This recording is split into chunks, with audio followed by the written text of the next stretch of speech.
Chapter 500, Interrogating White Shark Bam. The bartender fell to the ground, writhing in pain. White Shark Hamilton snorted and didn't say anything. He turned around and walked towards the second floor, stepping on the creaking wooden stairs. After the excitement was over, the drunkards dispersed one by one.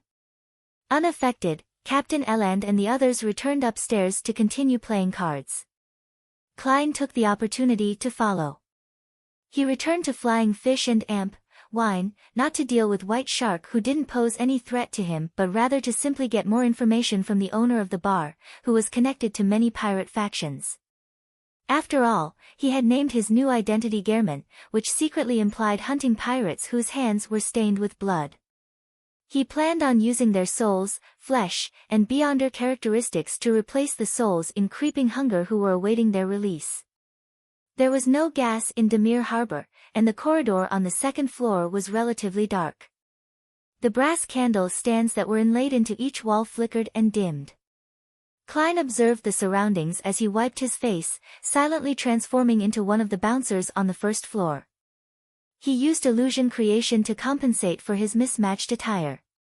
After finishing his preparations, he walked towards the room that his spiritual intuition identified as belonging to White Shark Hamilton. He first passed the card room, but he didn't attract anyone's attention. He stopped in front of the bouncers who were guarding the corridor and said in a low voice, "There's something going on downstairs again." "Holy Lord of Storms, what's happening tonight?" A bouncer sighed.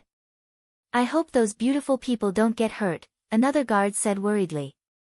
He was referring to the whores who got their business in the bar. "They're fine." Klein stepped past the bouncers and knocked on White Shark's door. "Who is it?"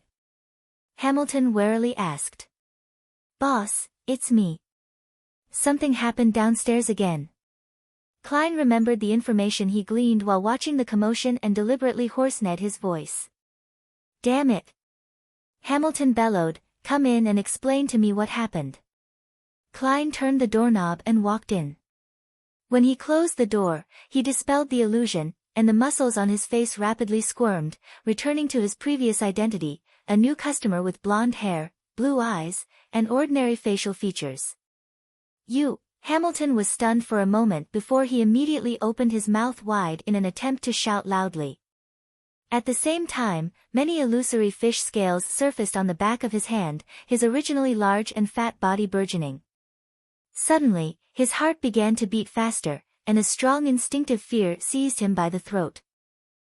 At this moment, he felt that the stranger standing by the door was a demon that had been starved for many days, repeatedly examining his flesh and soul with an ice-cold, craving look in his eyes. All of a sudden, White Shark Hamilton was gripped by an extreme panic, and he failed to effectively respond. Klein slowly walked to the sofa and sat down. He politely smiled.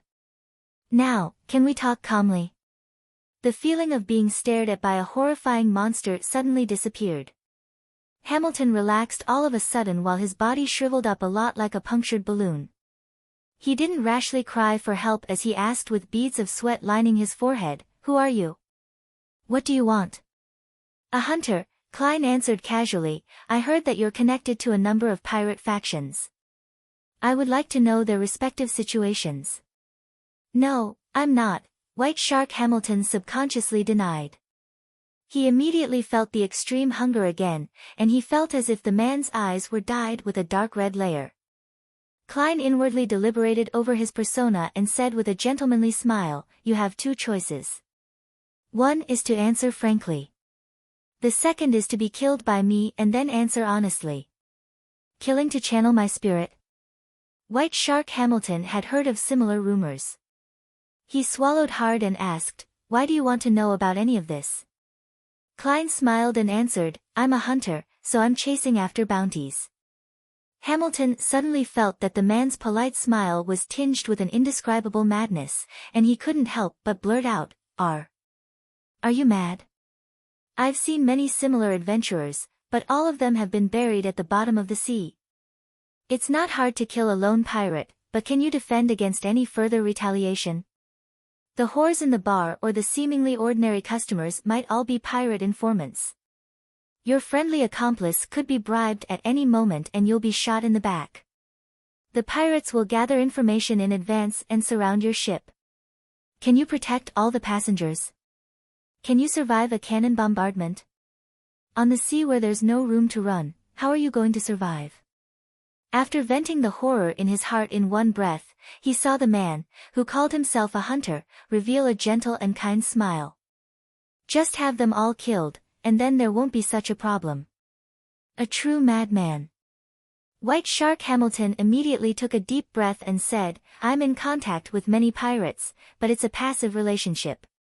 They need to sell the cash, jewelry, and goods that they plundered in exchange for alcohol, food, fresh water, weapons, and women's comfort. This has to happen through me, but I can only wait here for them. I don't know where their ships pass or where they're going. What else? Klein asked calmly. His reply just now was mainly to scare White Shark. As for having revenge sought on him by the pirates, he wasn't worried at all. As a faceless, he might as well find a place to drown himself at the bottom of the sea if they could find him so easily. Anne. White Shark Hamilton's throat moved, without immediately giving an affirmative or negative description. He tightly closed his mouth and looked at the gentleman in the half-top hat. The gentleman's eyes were calm and reserved, as though madness was brewing within him. The uneasy silence was like the calm sea surface before a storm, gently resounding, colliding, and fermenting. Finally, Hamilton shifted his gaze away and placed his hand on the desk in frustration. Yes, I'm still gathering information for them. If there's any urgent information, I'll use the radio transceiver they gave me to alert them. White Shark didn't dare to take the risk and was afraid that the man possessed unique beyonder powers that could determine if he was speaking the truth or if he was saying the whole truth. Radio transceiver. Klein, who had succeeded in laying his bets, sharply caught onto a noun. That's what they call it when speaking to me. It's like a telegram, but it doesn't require a wire. Hamilton turned and walked over to the gray safe and squatted down. A wireless telegraph. The pirates possess such advanced technology. Klein could vaguely guess what the radio transceiver was. He had previously thought of inventing something like this, but when he flipped through relevant magazines, he realized that wireless telegrams had long since appeared. However, it hadn't found its place in the commercial world. The Berserk Sea, which separated the northern and southern continents with its constant thunder and lightning, the chaotic magnetic field, and violent storms, made only a few sea routes accessible. Even if one was equipped with wireless telegraphs, they were almost useless. Similarly, the weather in the Fog Sea and the Sonia Sea had changed drastically, and there were a number of factors that affected electromagnetic transmission. The use of wireless telegrams had been severely restricted. Could it be that there's an enhanced model that can solve some of those problems? Klein watched as White Shark pried open the floor plank in front of the safe and twisted a mechanism to reveal a secret door in the wall. Behind the secret door was a hidden cabinet with 3 levels. On the top level were some documents and bills, a revolver, a new type of half-arm gun, and other weapons, while the bottom layer was filled with complicated black machinery. With just a glance, Klein deduced from his previous life's impression and the information he had gathered previously, that the mechanical construct belonged to a radio transceiver. That's what they call it. It's called a radio transceiver. The news it transmits can be received by similar items as far as the Rørsted archipelago. Any further and it'll depend on the weather and one's luck. Usually, it's very troublesome and limited. Hamilton didn't know much about the machine, and he was vaguely describing the corresponding situation based on his experiences using it and what he had been taught. It's better than the new radio transceivers that are now being commercialized. I wonder who invented it. Klein quietly listened and asked, who are they? He made himself look like a bounty hunter who didn't understand technology. White Shark Hamilton wiped the cold sweat off his forehead and said, Silver Coin Viper Oder, who claims to serve the owner of the Dawn, as well as the intelligence officer of Admiral of Blood, Old Quinn. They appeared together, and I can't be certain if they're working together. Of course, Oder has always only made claims. The owner of the Dawn, that Queen Mystic. Klein looked away, a gold coin appearing in his hand. The gold coin kept weaving between his fingers before finally leaping into the air and landing. It left White Shark puzzled as he trembled in fear and trepidation. Lowering his head to take a glance, Klein slowly stood up. At this moment, he suddenly asked, "Who gave you the potion?" "Oh, old Quinn." Hamilton hesitated but still chose to answer honestly. Klein nodded and no longer asked. He turned and walked towards the door. Thud! The wooden door opened and closed. The figure wearing a black coat disappeared from White Shark's room. Hamilton held his breath, waited for more than 10 seconds, and finally let out a long sigh. He quickly wiped the sweat from his face, placed the radio receiver on the desk, flipped through a codebook, and hurriedly sent a telegram into the distance. "I was targeted by an unfamiliar fellow." Beside the completely engrossed Hamilton, Klein had his hands in his pockets as he quietly watched, taking in the entire frequency spectrum and the passcodes. His departure just now was just a large-scale magic show, more than enough to deal with a low-sequence beyonder like White Shark's Sailor Pathway. As for the question of whether or not he would be able to remember the details later, a seer didn't need to worry over it. A dream divination was enough to recall everything. Admiral of Blood and his men enjoy killing and love blood. They're passionate about enacting violence against women. Every time they rob a passenger ship, they would always cause a tragedy. This is public information known by everyone, and they themselves were proud of it. They're never stingy with their proclamations. The target of the hunt and the risk involved, I'll give priority to them. Klein thought for a moment and then prepared to leave the room while Hamilton tidied and put away the radio transceiver. He didn't plan on dealing with White Shark for the time being, as he was afraid of disturbing the real prey. Anyways, this kind of fellow who was on land with a fixed territory could be easily dealt with in a letter later since he had dirt on him. Klein's soundless footsteps caused the door to slowly open and then quietly close, bringing in a slight cool breeze. Chapter 501, Bait. After sending out the telegram and cleaning up the desk, White Shark Hamilton relaxed completely. He was finally in the mood and had the ability to think about the details of what had happened to him. The first question that popped into his mind was, what about the bouncers outside? He propped himself up with both hands and walked heavily to the door. When he opened it to take a look, he found that several of his men were standing there unsteadily, telling each other jokes involving women. Hamilton's anger rushed to his head, but he soon calmed down. The muscles on his face twitched slightly as he pounded on the open door. Thump! The bouncers were startled and instinctively turned to look at the door.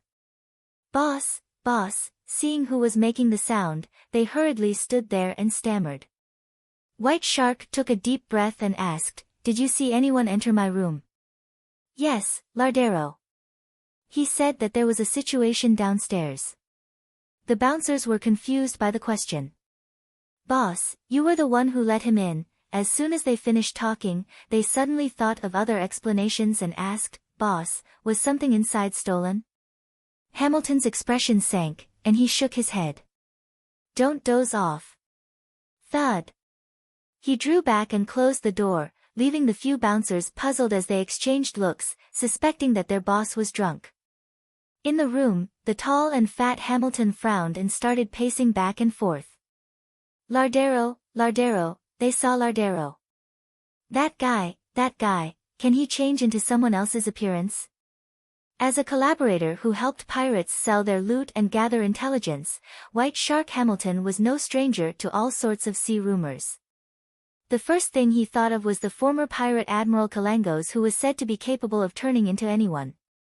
However, he quickly made more connections. It might not be this mystical ability. If it's really close to the description in the rumors, illusions, cues, and mental manipulation can all do similar things. There's something amiss. That fellow appeared refined and gentle on the outside, but he's inwardly mad and has terrifying strength. With the character he showcased, he should have knocked unconscious or killed anyone who had seen him, before strolling to the door and very politely knocking on the door. If it's to avoid creating a huge commotion so as to not leave behind too much information or exposing secrets related to his sequence, then he could have used a more covert method, like climbing through the window. Very contradictory. There's only one explanation for this contradiction. He was putting on an act. Was he disguising his personality or disguising his strength? Or both? When he thought of this, Hamilton suddenly stopped and put all the details together. That guy is a novice. His madness is a disguise. His strength is demonstrated by relying on some mystical item. Yes, that must be it. This can explain the contradictions. He didn't climb up the walls and enter through the window, because he's a low-sequence beyonder, and he isn't good in such aspects. The focus of his mystical item isn't in this domain. In order to successfully enter my room, he was willing to lower his head and address me as boss because he was purely relying on the mystical item. He wasn't too confident about himself and doesn't have enough pride and madness.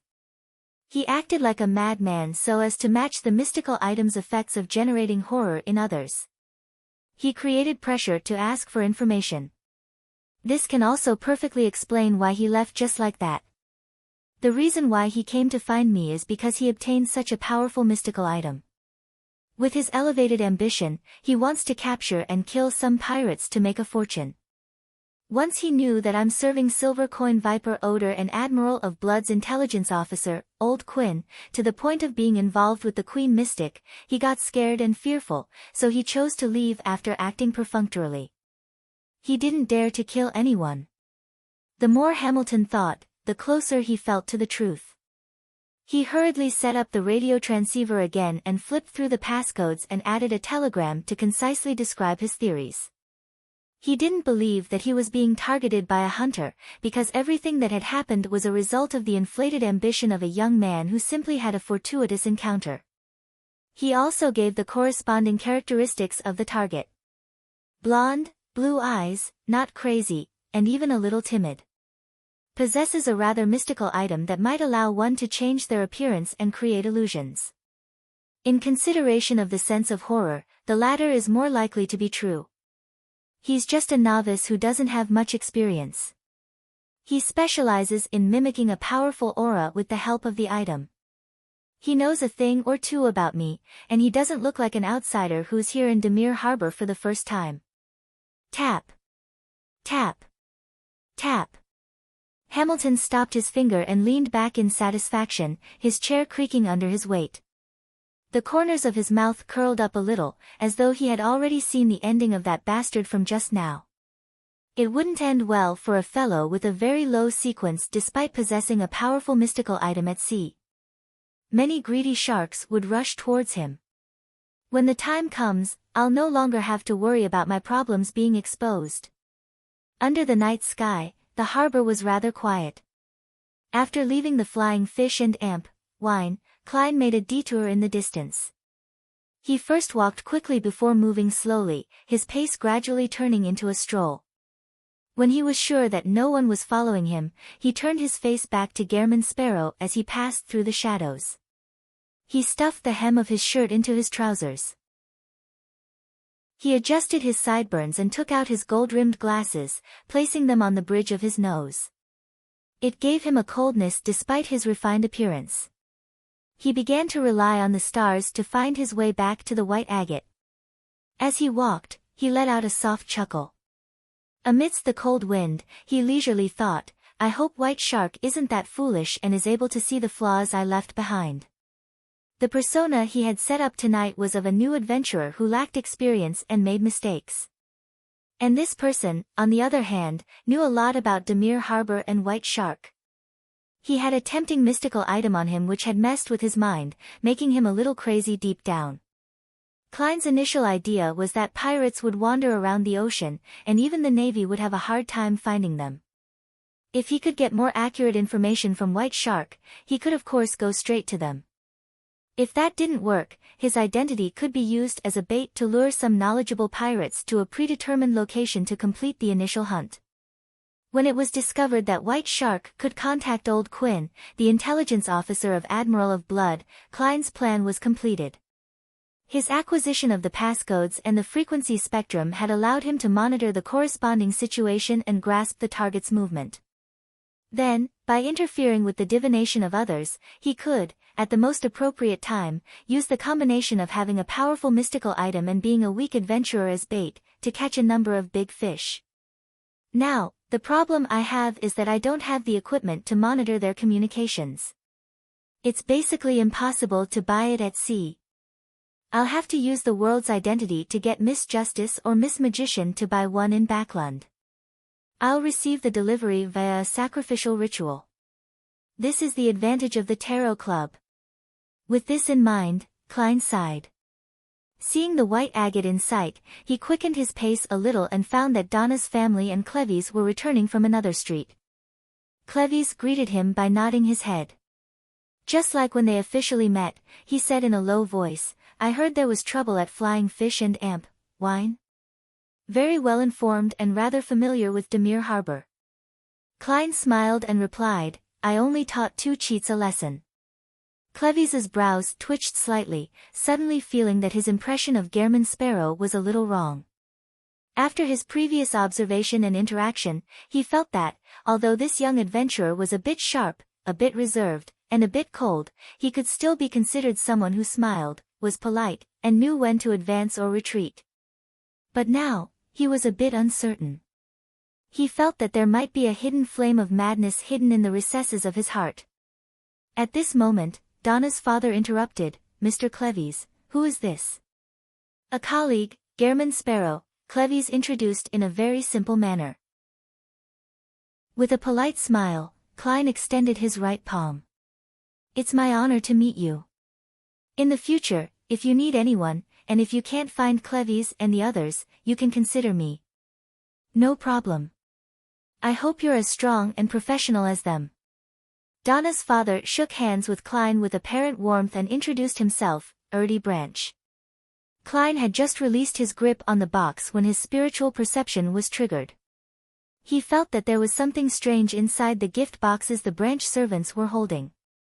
He quietly activated his spirit vision and discovered that the gift box contained strips of cured meat.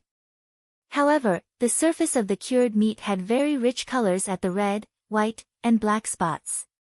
They were things from the spirit world. There's the aura of the spirit world, but they're practically harmless. This cured meat is very special. Klein was surprised. Noticing his gaze, Donna's father laughed and said, "This is a specialty of Demir Harbor. In the center of the island, there's an extinct volcano. There are a few cracks in the surrounding underground caves where a natural hot wind blows. Curing meat there allows the meat to gain a wonderful and unique flavor. It can be used as gifts for friends. Mr. Sparrow, if you wish to buy some, it's not too late." Unique flavor. The taste of the spirit world? Klein had a rough idea of what was going on. According to theories in mysticism, the spirit world completely overlapped with reality without interfering with it. One had to rely on the strength of a beyonder to open up a gap, but this wasn't an absolute situation. There were places in the world which had the spirit world being strong enough to slightly influence reality. In such regions, it was very easy for the dead to turn into water ghosts, zombies, and the like. There was also a non-trivial possibility that residences in such areas would have paranormal activity. A similar situation should have occurred in the interior of Demir Harbor's underground caves, but it's not serious and doesn't cause any abnormalities, only giving the cured meat a unique flavor. There wouldn't be any problems if one doesn't eat too much of this in one sitting. Klein responded with a smile. "I'm not interested in cured meat." Only at this moment did he finally confirm that the cured meat that the bartender had previously served him was ordinary and nothing special. At this moment, the little boy, Denton, pointed at the moon in the sky and said, "It's so very red." "Yeah." Donna nodded in agreement. "Very red?" Klein looked up and saw that the red moon was no different than usual. Because a child's spirit is relatively pure, he temporarily possesses certain spirit vision powers after being tainted with the spirit world's aura from eating such cured meat. Would the children on this island be in a similar situation? Heh, this might be the source of Demir Harbor's folklore. Klein observed for a moment and found the answer. The group strolled back to the ship, moving up the gangway and arriving on the deck. Klein bade them farewell and went to the second-class cabin. Suddenly, his mind stirred and he once again activated his spirit vision. He saw the huge skeleton messenger appear in front of him and drop a letter. Chapter 502, The Scene in Azek's Memories. Klein stretched out his hand and caught the slightly heavy letter. The large skeleton messenger didn't stay, and it immediately disintegrated into a fountain of bones. One bone after another fell to the deck and disappeared, as though it didn't want to stay a second longer. With the letter firmly in his hand, Klein didn't lower his head to examine it. Instead, he instinctively turned around and looked at the wooden staircase leading to the first-class cabins. He saw Donna and Denton with their eyes wide and mouths agape, as though they wanted to scream at the sight of the scene, but everything they saw was over before they could make a sound. As a result, they even wondered if they were hallucinating. The children who eat the special cured meat in Demir Harbor gain temporary spirit vision to a certain degree. Klein's brows twitched slightly as he raised his left hand's index finger vertically and placed it against his mouth to silence the two young ones, just like he did while the Murloc hunt was happening. The already rather tall Donna immediately raised her hand and covered her mouth. She nodded in fear and excitement, indicating that she understood. When she looked diagonally down, she saw that her brother was still in a daze. She quickly grabbed his arm and pushed his hand against his mouth. Clevis and Cecile sensed that something was wrong with them. They stopped and looked at Klein, but they discovered nothing. Facing their stares, Klein calmly nodded and continued walking to his room. A gold coin had appeared in his hand without anyone realizing. It was tossed up, and it tumbled around as though it possessed life. Ding! The gold coin landed with a number facing up, indicating a negative result. This meant that the tiny episode wouldn't be detrimental to Klein. Seriously, the current messenger isn't polite at all. It's not like the previous one who would tap my shoulder or nudge my body to give an advance warning, or just convert my surroundings into a spiritual world to prevent ordinary people from seeing him. Klein lampooned as he took out his key and opened the door. He sat down on the edge of the low bed, lit a candle with only half its length remaining, and opened Mr. Azek's response letter. As he pulled out the items inside, the first one that caught his eye was the Dark Emperor card. Looking at that face which pissed him off, Klein let out a breath of relief and eased his worries. He wasn't afraid that Mr. Azek wouldn't return it to him, as he had that minimum level of trust. After all, the potion formula and corresponding rituals could be copied, and only the convergence properties of high-level materials couldn't be imitated. And since this was clearly not Azek's pathway, nor was it one of the switchable paths available to him, so a powerhouse like him had no need for it. Klein was worried that the messenger would be robbed, losing the card of blasphemy which would help him tremendously while in his spirit body state. This wasn't impossible.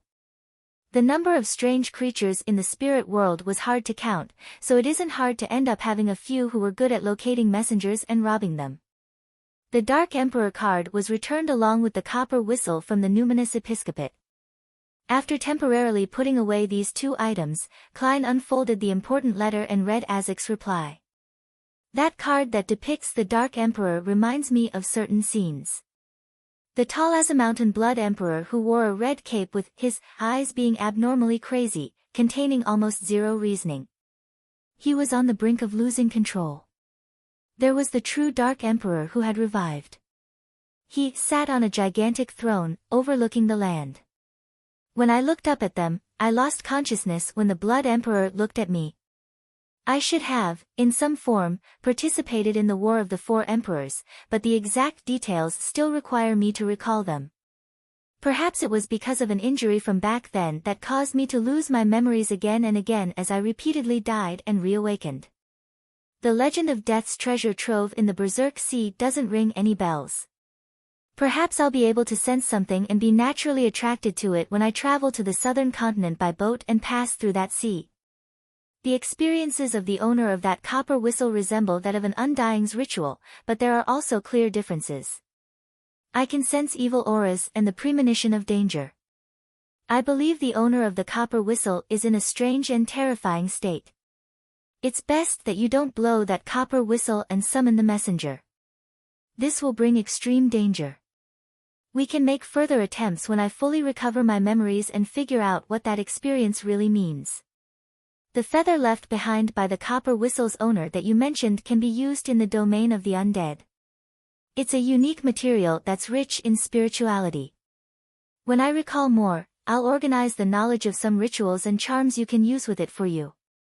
Speaking of this matter, I recall that you'd asked me about the method for ridding the mental corruption of a Beyonder characteristic.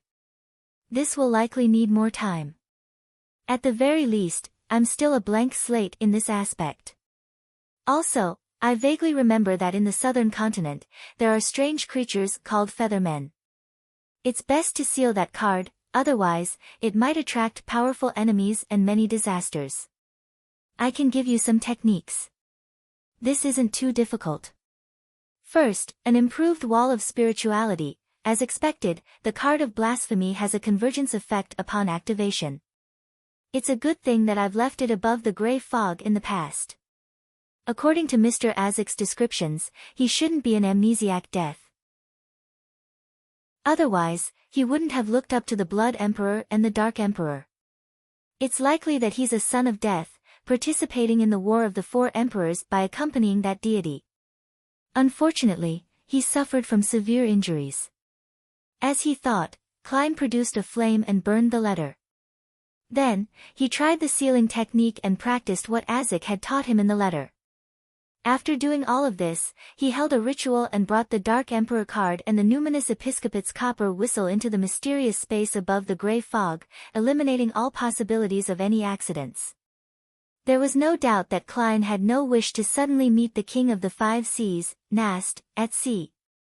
Early in the morning, the sun rose above the horizon and dyed it golden. Klein went to the not-so-well-stocked second-class buffet cafeteria and ate 2 slices of toast with bacon and butter and drank a cup of lemon tea. After filling his stomach, he went to the deck to breathe in the fresh air and enjoy the beautiful early morning scenery. Then, he saw a drunk Captain Eland returning, his straight sword swaying. Thinking back to last night's incident, Klein came over and said without a smile, "Good morning. White Shark didn't cause you any trouble, right? He should be able to determine that I'm a passenger of the White Agate." Dressed in a dark red coat, Eland took off his ship-shaped hat and laughed. "This is his own problem. Actually, he wanted you to pay half the repair fees for the bar counter, but that isn't much. It's just a few soldi. I happened to win £6 last night and gave him some extra tips, and that was the end of it.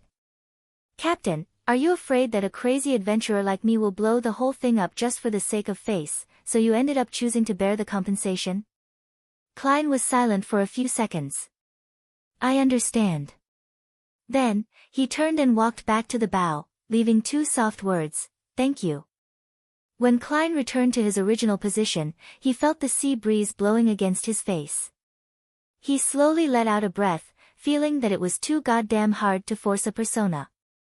After enjoying the wind for a while, he was about to return to the cabin when 2 figures suddenly appeared beside him. They were Donna and Denton. Cecile, who was in charge of protecting them, was a few paces away. Donna had obviously not slept well last night. Her eyes were puffy, and her face was gloomy, but she was in high spirits. She was obviously imitating Klein's taking in of the scenery, but her eyes were darting around nimbly. Just as Denton, who was in a similar state as her, wanted to speak, she spoke first. "Uncle, who was that last night?" As she spoke, she looked ahead without turning her head, but her body was trembling slightly, as though she was recalling the scene she had seen. "It was a messenger. You can think of him as a postman." Klein also didn't look at the 2 little kids, as though he was talking about what he had for breakfast. "Messenger?" Denton almost lost control of the volume of his voice. "The world is so huge, so there's bound to be some strange creatures in this world.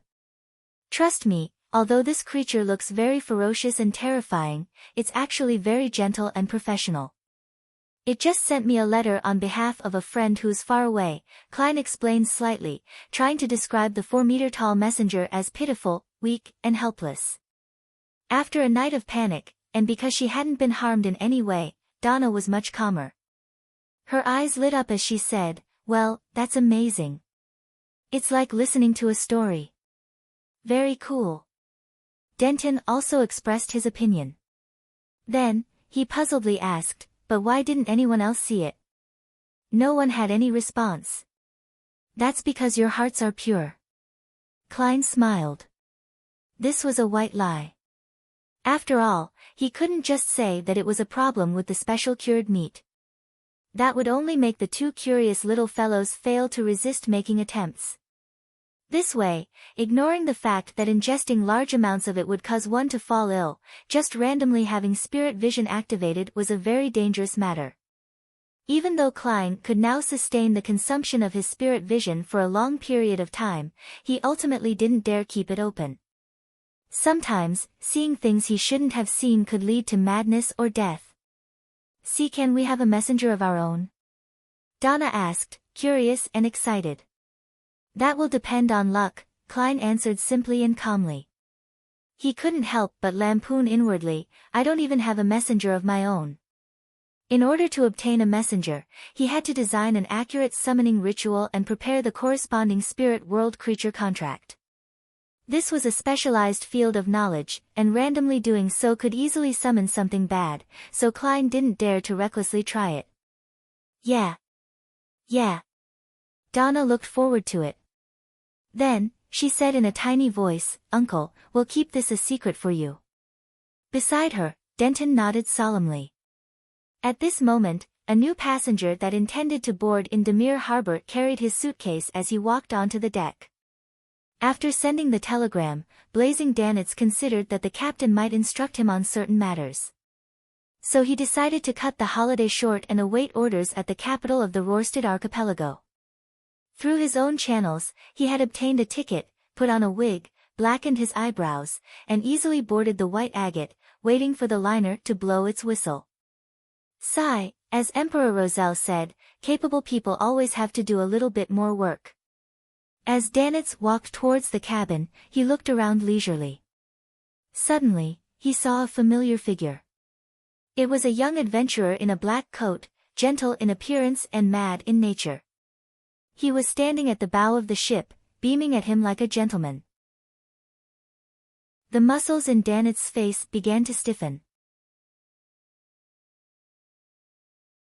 Chapter 503, Hostage discovering a pirate who was worth 3,000 pounds board the ship in disguise. Klein immediately felt wary. He smiled to Denton and Donna who were beside him and said, "I've got a friend." He calmly walked towards the Rear Admiral Iceberg's fourth bosun, locking his eyes on the other party.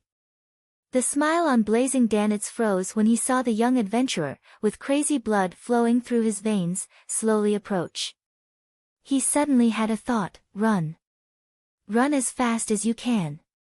Do your best to escape. Even if I have to use Beyonder powers and expose my identity, I have to flee immediately. In his eyes, the reserved and stern adventurer was a genuine monster draped in human skin. Just as Danitz was about to make his move, he suddenly calmed down because he remembered what happened last night. The adventurer hadn't attacked him and had allowed him to leave.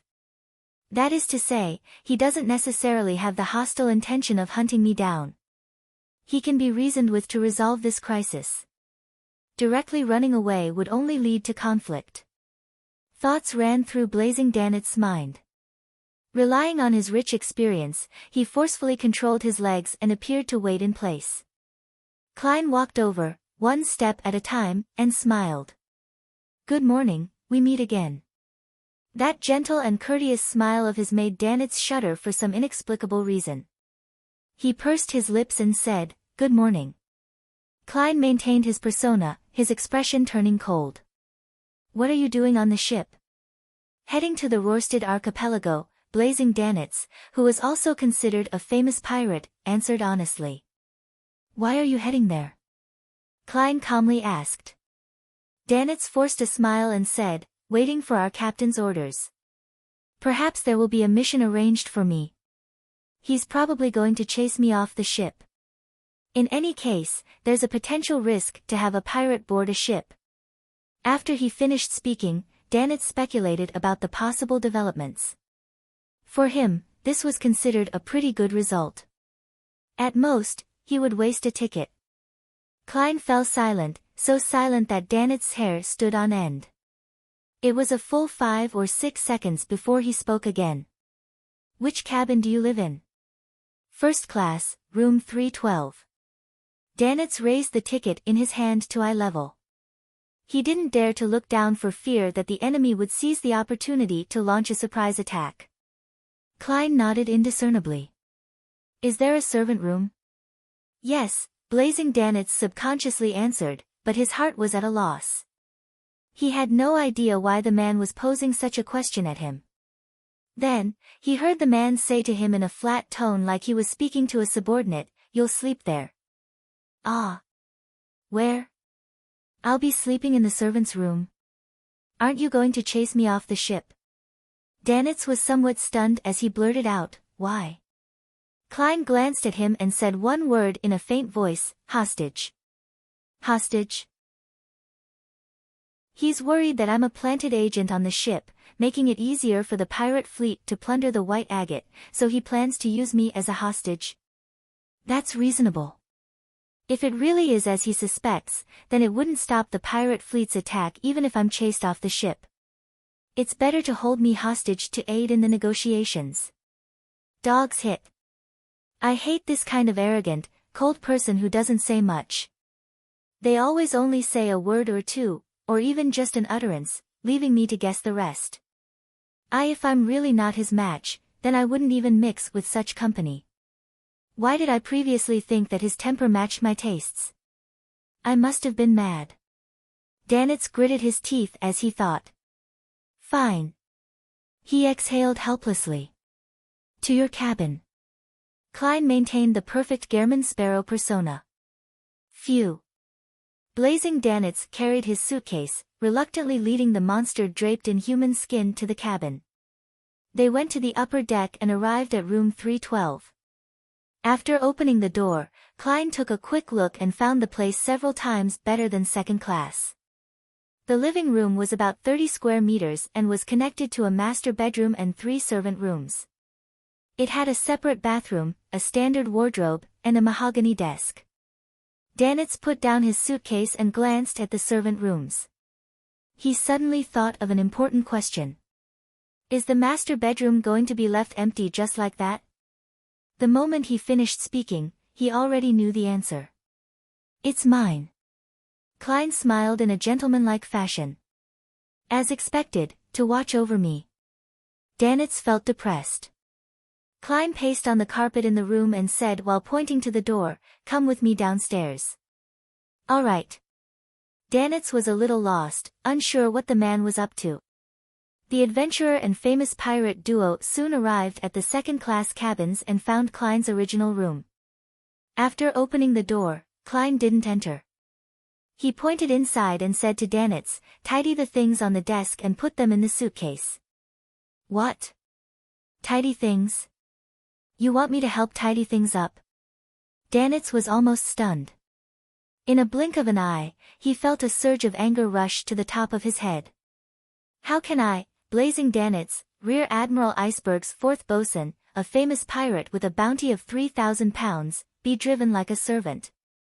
My dignity and my reputation won't allow me to accept such humiliation." Klein gave him a cold look when he saw that Blazing Danitz was standing motionless like a petrified statue. Danitz's body suddenly trembled. He took a deep breath and replied with a smile which looked worse than crying, "All right." Aggrieved, he bent over and entered the cabin that didn't have a very high ceiling, swiftly putting the items that were scattered outside into the suitcase. Without needing Klein to remind him, he placed the things in order, even more carefully than how he dealt with his own luggage. After doing all this, he carried the suitcase and followed Klein upstairs. Along the way, he always had the impulse to sneak attack the man's back, but in the end, he held back. After returning to room 312, Danitz clenched his teeth, swallowed his saliva, and said, "How should I address you?" "Gehrman Sparrow," Klein responded succinctly. "Gehrman Sparrow." Danitz ruminated over the name inwardly, swearing that he would definitely not forget what had happened today. He vowed to let the man before him have a taste of something similar in the future. "Captain will definitely help me," he thought with anticipation. For the sake of his persona, Klein didn't choose the reclining chair. Instead, he randomly chose a hard wooden chair to sit down on. He leaned back in his chair, his body slightly hunched as he clasped his hands together, and said to blazing Danitz, "Tell me about the famous pirates you know of." "There are a lot of them," Danitz replied, feeling somewhat stumped. He stood where he was, afraid to move, like a servant. Klein slowly curled his lips up and said, "Do it in accordance with the bounties." With that, he pointed to the chair opposite him. "Have a seat." With a sigh of relief, Danitz hurriedly sat down. He suddenly felt that the man wasn't too bad, he was at least willing to give him a seat. Woo! The white agate sailed out into the open sea and moved at a speed of 13 knots until noon. Blazing Danitz, whose mouth was going dry from all the talk, was finally permitted to stop. He took his ticket and led Klein to the first-class dining restaurant. The restaurant was decorated elegantly, with violinists playing in the corner and barriers separating the tables to ensure the privacy of one's dining environment. After walking a few steps, Klein met Donna's family and Clevy's. They occupied a large table and were waiting for the waiter to serve the dishes. "Uncle Sparrow." Because of their shared secret, the little boy, Denton, had changed the way he addressed him. Donna blinked, fully expressing her doubts. She clearly remembered that Uncle Sparrow lived in a second-class cabin and wasn't supposed to be in this restaurant.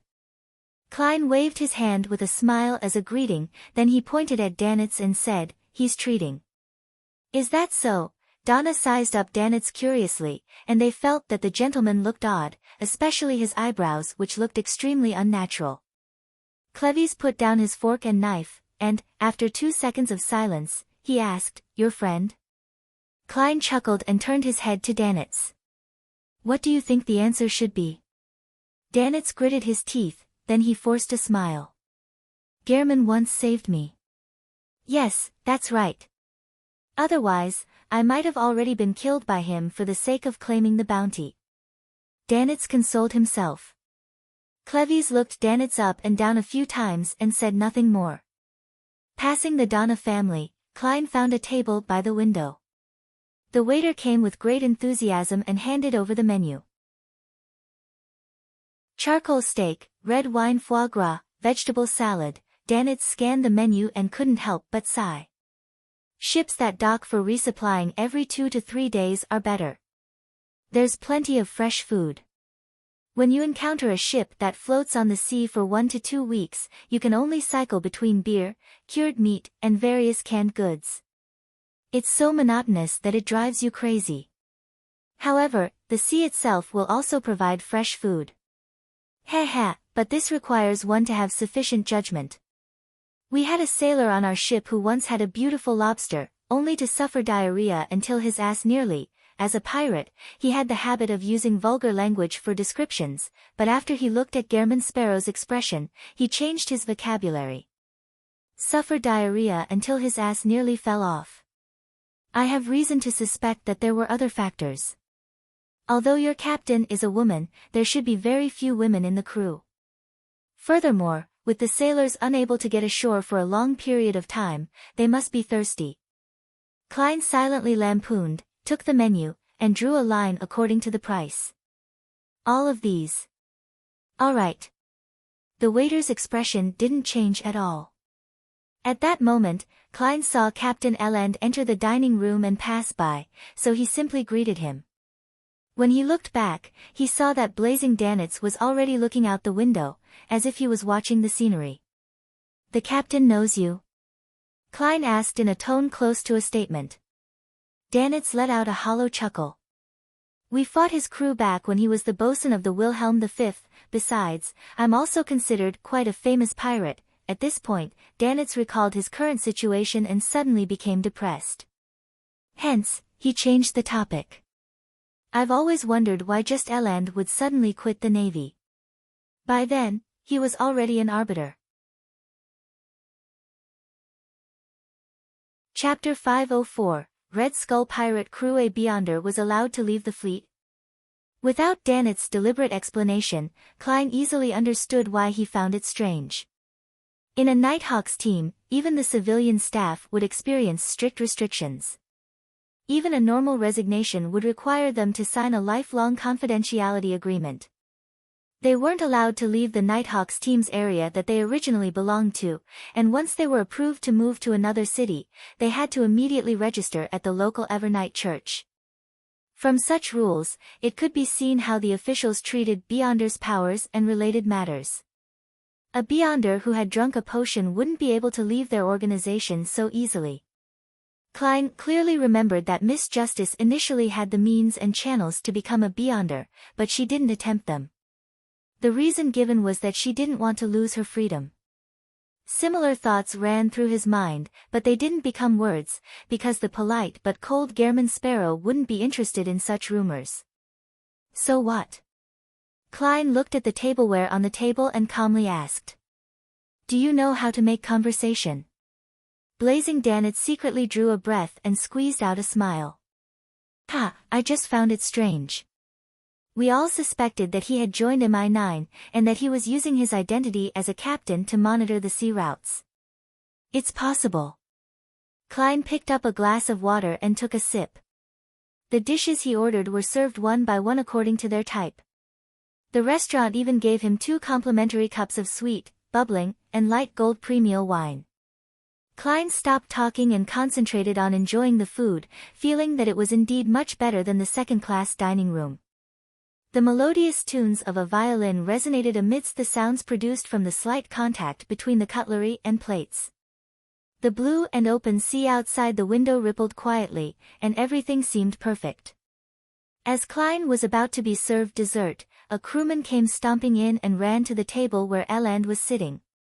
Captain, there's a pirate ship. He didn't suppress his voice. Most of the passengers were shocked and stopped eating. Klein looked up, looking across him at Danitz with his eyes dark and cold. Blazing Danitz stiffened for a second, then he smiled bitterly. He lowered his voice and said, If I were to say that this has nothing to do with me, will you believe me?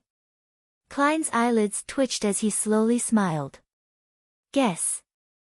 Guess? You son of a bitch. Danitz was so furious that he almost cursed. He maintained his smile and said, Your wisdom is enough to judge everything. At that moment, Eland quickly asked about the situation. He stood up and said to the panicking first-class passengers, There's only one pirate ship. We have enough power to deal with it. Ladies and gentlemen, please return to your rooms in an orderly manner and await the arrival of good news.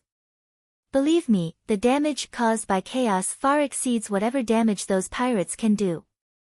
I don't wish to hear rumors in the future that although we, the White Agate, had succeeded in repelling the pirates, a handful of passengers had fallen and injured themselves.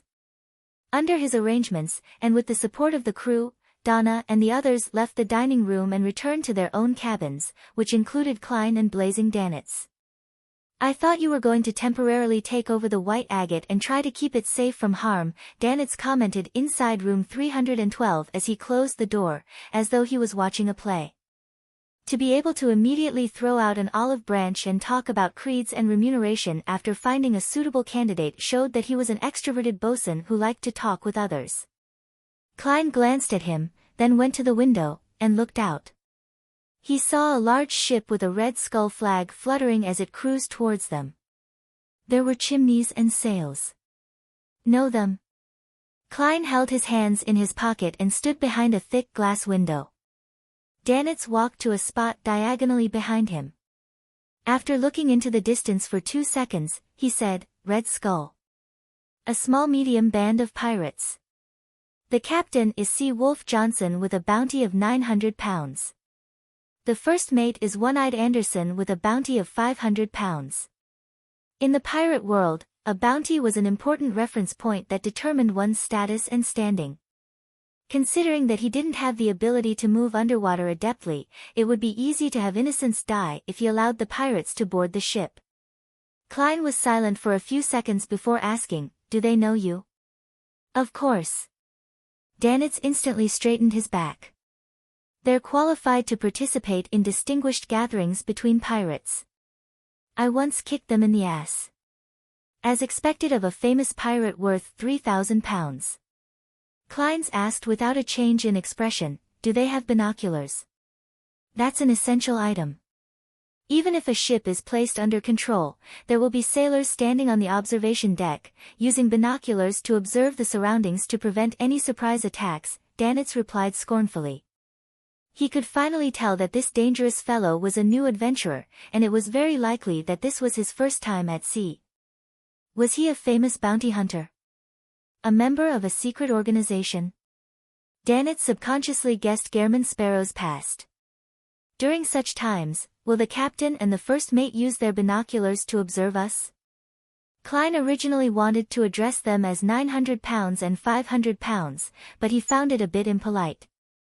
"Definitely, they have to keep track of their target," Danitz replied, slightly puzzled. He didn't understand Gehrman Sparrow's goal for asking such questions. From his point of view, if he had his powerful strength, he definitely would have allowed the Red Skull pirates to approach, find an opportunity to board their ship, and then eliminate everyone. Klein tilted his head and looked at Danitz before revealing a gentlemanly and warm smile. "That's good. What do you want to do?" "Don't smile like that." Danitz suddenly panicked and summoned the courage to fight back. "Take off your wig," Klein calmly ordered. "Ah." Danitz was puzzled as he slowly removed the wig from his head. Klein took out a special bottle of extract from his secret pocket and handed it over. "Wipe your eyebrows and face clean." This was a mystical, makeup removal extract he had prepared before advancing to Faceless. He had used it when attacking the Wraith from the Rose School of Thought. Although Klein no longer needed it anymore, he had been reluctant to throw it away. Danitz was even more confused. However, he was unwilling to throw himself into an irreversible situation unless he was really attacked, physically. He had no choice but to do as he was told, removing the disguise on his face and restoring his original appearance. Putting away the small metal bottle, Klein opened the window and let the sea breeze pour in. "Stand here and look outside," he pointed directly behind the window and said to blazing Danitz. Danitz warily walked over in a daze and stood firmly behind the window. Klein observed for a few seconds, then he calmly said, "You have two choices. 1. Crawl out and hang there in an eye-catching manner. 2. You get held by the collar by me and hung there in an eye-catching manner. What do you want to do?" Danitz blurted out. Klein revealed his amiable smile again. "Show you to the pirates. I believe Rear Admiral Iceberg's 4th bosun holds sufficient weight to persuade them to retreat." "No, don't do that." Danitz subconsciously rejected the notion. He could imagine what the people from the Red Skull pirate crew would think when they discovered him. Either Blazing Danitz had been captured, and there was a very terrifying powerhouse on the ship, or the ship was already being targeted by Rear Admiral Iceberg, and that other pirates were to immediately keep their distance. And the way I'm hung up decides which thought they would have. Danitz thought sadly. Klein smiled even more genially. "I'm a very easy person to get along with, really, as long as you do as I tell you." At this moment, Danitz once again felt the indescribable sense of hunger. He felt as if his flesh and soul could be torn from his body at any moment. After weighing the pros and cons for a second, he half raised his hands, gritted his teeth, and smiled. "I'll do it myself." Holding back his anger and grievances, Danitz turned and climbed out of the window. Using his balance and strength from years of experience, he hung himself off the cabin with his forearm. "Don't try to escape. I'm not a patient man." Klein's face turned cold as he gently reminded. "Phew." Danitz resisted the urge to release his forearm and jump straight down. On the pirate ship in the distance, the crew responsible for observing the white agate sent a message to Sea Wolf Johnson. "Boss, there's a weird guy hanging out the window over there." Johnson was stunned for a second. He raised his binoculars and placed it in front of his eyes. He quickly discovered the strange fellow who his subordinate was talking about. The man's position was simply too eye-catching. "Isn't that Blazing Danitz?" Johnson's brows twitched as he recognized the man. "How did he get on the white agate? What's the meaning of him hanging outside? This is Rear Admiral Iceberg's prey."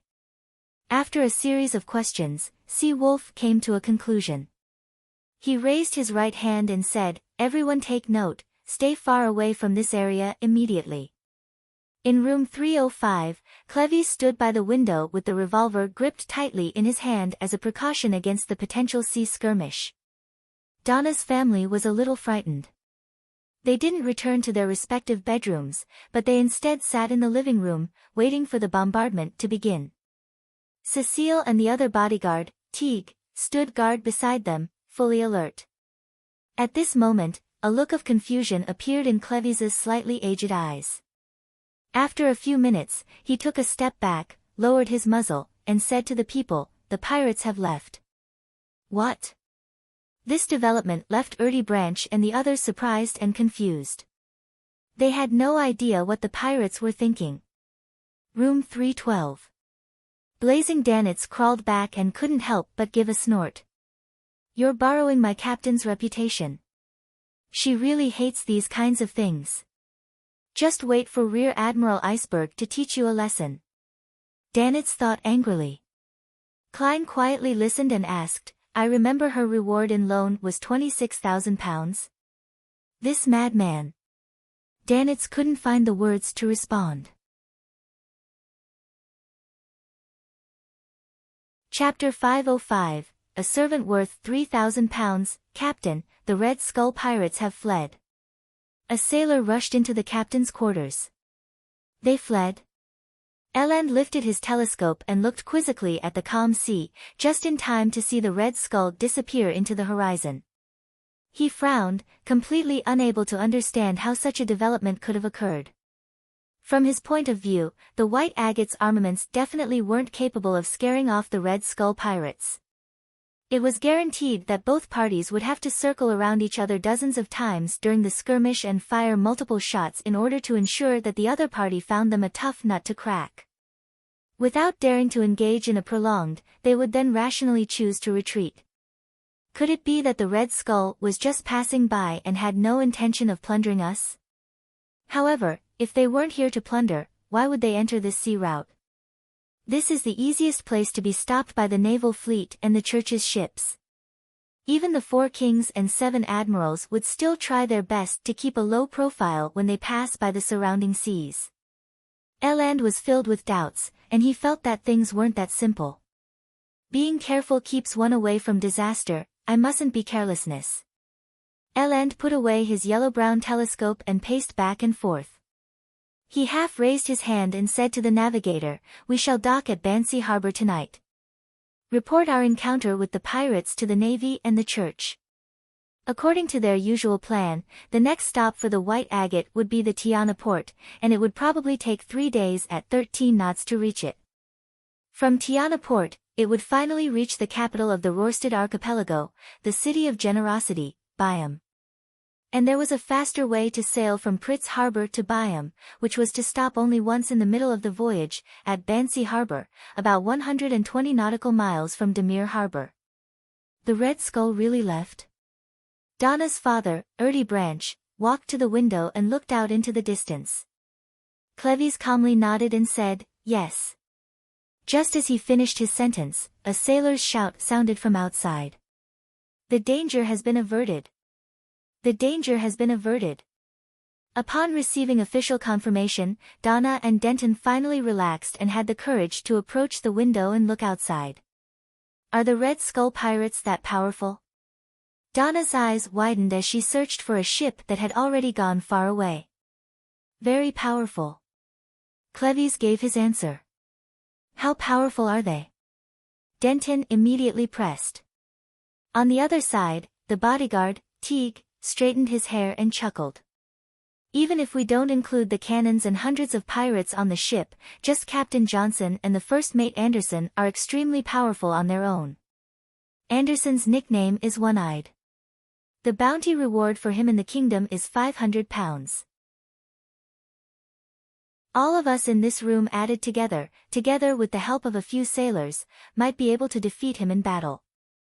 As for Johnson, who's nicknamed Sea Wolf, he can easily finish such an opponent. If he were to board the ship, no one would be able to stop him. His bounty is worth £900, nearly £1,000. Is that a lot? Donna was surprised at the potency of Sea Wolf and One-Eyed, as well as their bounty. In her memory, her father earned a total of $1,500 a year. A lot. This is a reward that they or their heads could directly be exchanged for. The items they have on them and the things they've plundered will also belong to you. The kingdom will buy it at the market price, and you will still have the chance to obtain the bounties from other countries, Cecile explained. On the sea, pirates with a bounty of more than £300 are rather powerful. For those who are close to or above £1,000, they'll be rather famous in the sea they plow. And I mean vast sea expanses like the Sonia Sea or the Fog Sea. Therefore, the 4 kings and 7 admirals are considered famous throughout the 5 seas? Donna innocently asked. Cleves replied seriously, yes. In that case, are the Red Skull pirates very famous in the entire Sonia Sea? Donna asked with concise logic. Yes. Teague nodded. But why did they flee? Donna blinked. It might not have been them fleeing, Cecile didn't know the reason either. Cleves looked out the window again as he knitted his brows. Maybe there's another reason. Maybe they had no plans to plunder us at all. They just came across us. Other reasons? Donna suddenly had a guess. Could it be Uncle Sparrow's tall as a house, gentle messenger that scared them away? Yeah, it's really scary. Donna's mind bubbled like boiling water. She turned her head excitedly and looked down to realize her brother's eyes were shining as well.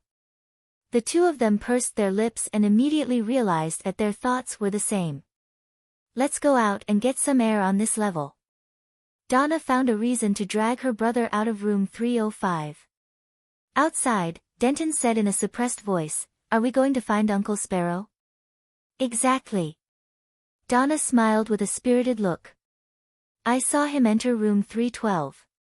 Inside room 312. Blazing Danitz, who no longer mentioned Rear Admiral Iceberg, looked at the Red Skull which had turned its bow around and sked with laughter. They must have been frightened by the declaration of the Navy's cannons and the news that a pirate crew had been destroyed recently. They actually took the risk of raiding this sea route in order to earn enough money before leaving the sea. So what if there are giant ship cannons? The Navy and the Church have a lot of powerful things, and they've always existed. But never have they made it impossible for us to continue being pirates. We can't beat them head-on, but we can always escape, right? They can't possibly stay with the merchant ships forever, can they? I know, the ironclad warship is getting bigger and bigger, and the steam engine installed in it will also become stronger. One day, the speed will break through 18 knots, 20 knots, and once they're on your tail, one can only wait to be caught. However, the sea is so vast. Tens of thousands of ships can't even fill a corner even if they were all thrown there. There are also a lot of unexplored areas at sea. One can hide in those places after doing something. Although it's dangerous, there are still opportunities. This fellow is indeed the talkative type. Don't you think that a crazy adventurer wouldn't care about these things? Klein looked away and scanned the room. His gaze finally fell on his leather suitcase. He then raised his chin and said, "Wash the dirty clothes inside." The expression on the garrulous Danitz's face froze. He yearned to burn the entire ship down. He felt that his anger was like gushing steam that had lifted the gate of reason. Danitz opened his mouth and took a breath before repeating it again. His flushed face softened as he asked without a smile on his face, "Is that all?" only the dirty ones. The coat just needs to be brushed. Klein was almost amused by the man's show of anger, and he felt that this was what Danitz deserved from robbing the innocent. The clothes in his suitcase were the ones he changed out of last night after a shower. As he felt a little lazy, he had only washed his underwear. Calm down, don't lose control. Calm down, don't lose control. After admonishing himself several times, Danitz walked over to German Sparrow's suitcase, opened it, and took out the clothes that needed cleaning. Just as he was getting busy in the bathroom, he heard the doorbell jingle. Klein opened the door to find Donna and Denton. "Uncle Sparrow, I hope I didn't disturb you." Donna's eyes darted left and right. "No." Klein stepped aside. The two little fellows entered the room and were surprised to see Danitz doing the laundry. "Where are the servants?" Denton asked subconsciously. "Didn't bring them along," Klein answered for Danitz. Donna asked, in apparent confusion, "But there are laundry maids attached to first-class cabins. They're charged by the barrel." Before she could finish, Danitz froze. He had been so angry that he had forgotten about it. Danitz shook the water from his hand, turned, and forced a smile at German Sparrow. "Can I hire the laundry maid for help?" Klein didn't insist on seeing the pirate make a fool of himself, so he smiled and said, "I only care about the results." "Phew." Danitz heaved a sigh of relief. Their back-and-forth question-and-answer exchange made Donna realize that something was wrong. The young lady asked in suspicion, "Uncle Sparrow, aren't you two friends? Why does he look different from before?" Klein found a chair and sat down. Without hiding anything, he calmly said, "To be exact, he's my prisoner of war." "Prisoner of war?" Denton looked around in a daze, not remembering when the two uncles had a conflict. At first, Donna was puzzled, but then her heart skipped a beat. She cheerfully asked, Is he a pirate?" "Yeah." Klein nodded gently. "The Red Skull pirates were also scared off by you, Uncle Sparrow?" Donna pressed in excitement. Klein shot a glance at Danitz and replied without an expression, "In a way." Having all her questions answered, Donna felt abnormally pleased. She glanced at Danitz and unknowingly lowered her voice. "Uncle Sparrow, does he have a name?" "No." "Does he have a bounty on him?" "No." "I mustn't let anyone know of what happened to me." Danitz opened his mouth in a bid to answer before Klein. "I'm Sieg." At this moment, Klein said with a fleeting voice, "Danitz." "Danitz." Donna and Denton looked at each other without asking any more questions. The siblings didn't stay long and soon took their leave. They kept feeling that the pirate's eyes were fierce. When they returned to room 305, they saw that her father and Uncle Cleves were still in the midst of their discussion. Donna deliberately interjected innocently with a question. "A lot of people were talking about pirates just now. Someone mentioned Danitz. Is he very powerful?" "Danitz. Blazing Danitz. He's Rear Admiral Iceberg's subordinate, the fourth bosun of the Golden Dream," Cleves answered simply. Upon saying this, he suddenly turned silent as he retracted his gaze, seemingly in recall. "A pirate admiral's subordinate." Donna pressed out of curiously, "How much is his bounty?" Cleves returned to normal and said in a deep voice, 3,000 pounds. 3,000 pounds? Donna and Denton opened their mouths, little by little, almost forgetting to close them. "The captain of the Red Skull Pirates only has a bounty of 900 pounds, but the man who looks like a servant is worth 3,000 pounds? The siblings looked at each other, unable to utter a single word. At 6 p.m., the White Agate entered a harbor again. Bancy Harbor. Eland is very cautious. Danitz stood by the window, looking out at the darkened harbor and the tall lighthouse. Without waiting for Klein's response, he laughed and said, "It seems like there are some nasty legends here." Chapter 506, The Weather Museum. Klein already had a basic understanding of Danitz's character, so he didn't take the initiative to ask about the legends. He continued sitting in his chair and calmly looked at him. Danitz, who hadn't been interrupted, shook his head. Legend has it that 300 years ago, when the Lone Army first occupied this island, more than 500 soldiers mysteriously disappeared after a fog. Not long after that, a lot of bones appeared by the beach and on the mountain, and similar incidents happened several times. This continued until the Church of Storms built a cathedral here and sent a bishop. Although historians accredited the official start of the colonial era to when Roselle sent a fleet to find a safe route to the southern continent, in reality, for a long period of time before that, the countries of the northern continent had explored the surrounding seas and gradually colonized a few islands. The only difference was that these operations weren't systematic or wide-scale enough. Disappearing mysterious in the fog. Bones appearing by the beach and on the mountains. Klein thought of the forsaken land of the gods for some baffling reason. According to Little Sun's description, there was no sun there, with only lightning and the night. Furthermore, when humans were surrounded by darkness without a sliver of light, they would encounter strange or terrifying events. Looking at the lighthouse that stood out in the setting sun, Danitz continued, and according to the tombs and murals excavated on the island, the natives here seem to have a tradition of cannibalism. This island experiences intense weather changes, making it often encounter earthquakes, storms, and heavy fog, thus, the natives experience disasters time and time again. In order to survive, they began worshipping a god of weather they created for themselves. Every year, they would hold 4 rituals. The rituals involve killing chosen worshippers as they shared in the blood and flesh before burying the worshippers' heads in the sacrificial altar. However, a similar tradition has long since been replaced by the storm sacrificial ritual, and the original language of the natives has also disappeared. God of Weather. A conquered island that had once retained the tradition of live sacrifices. Klein made his preliminary judgment.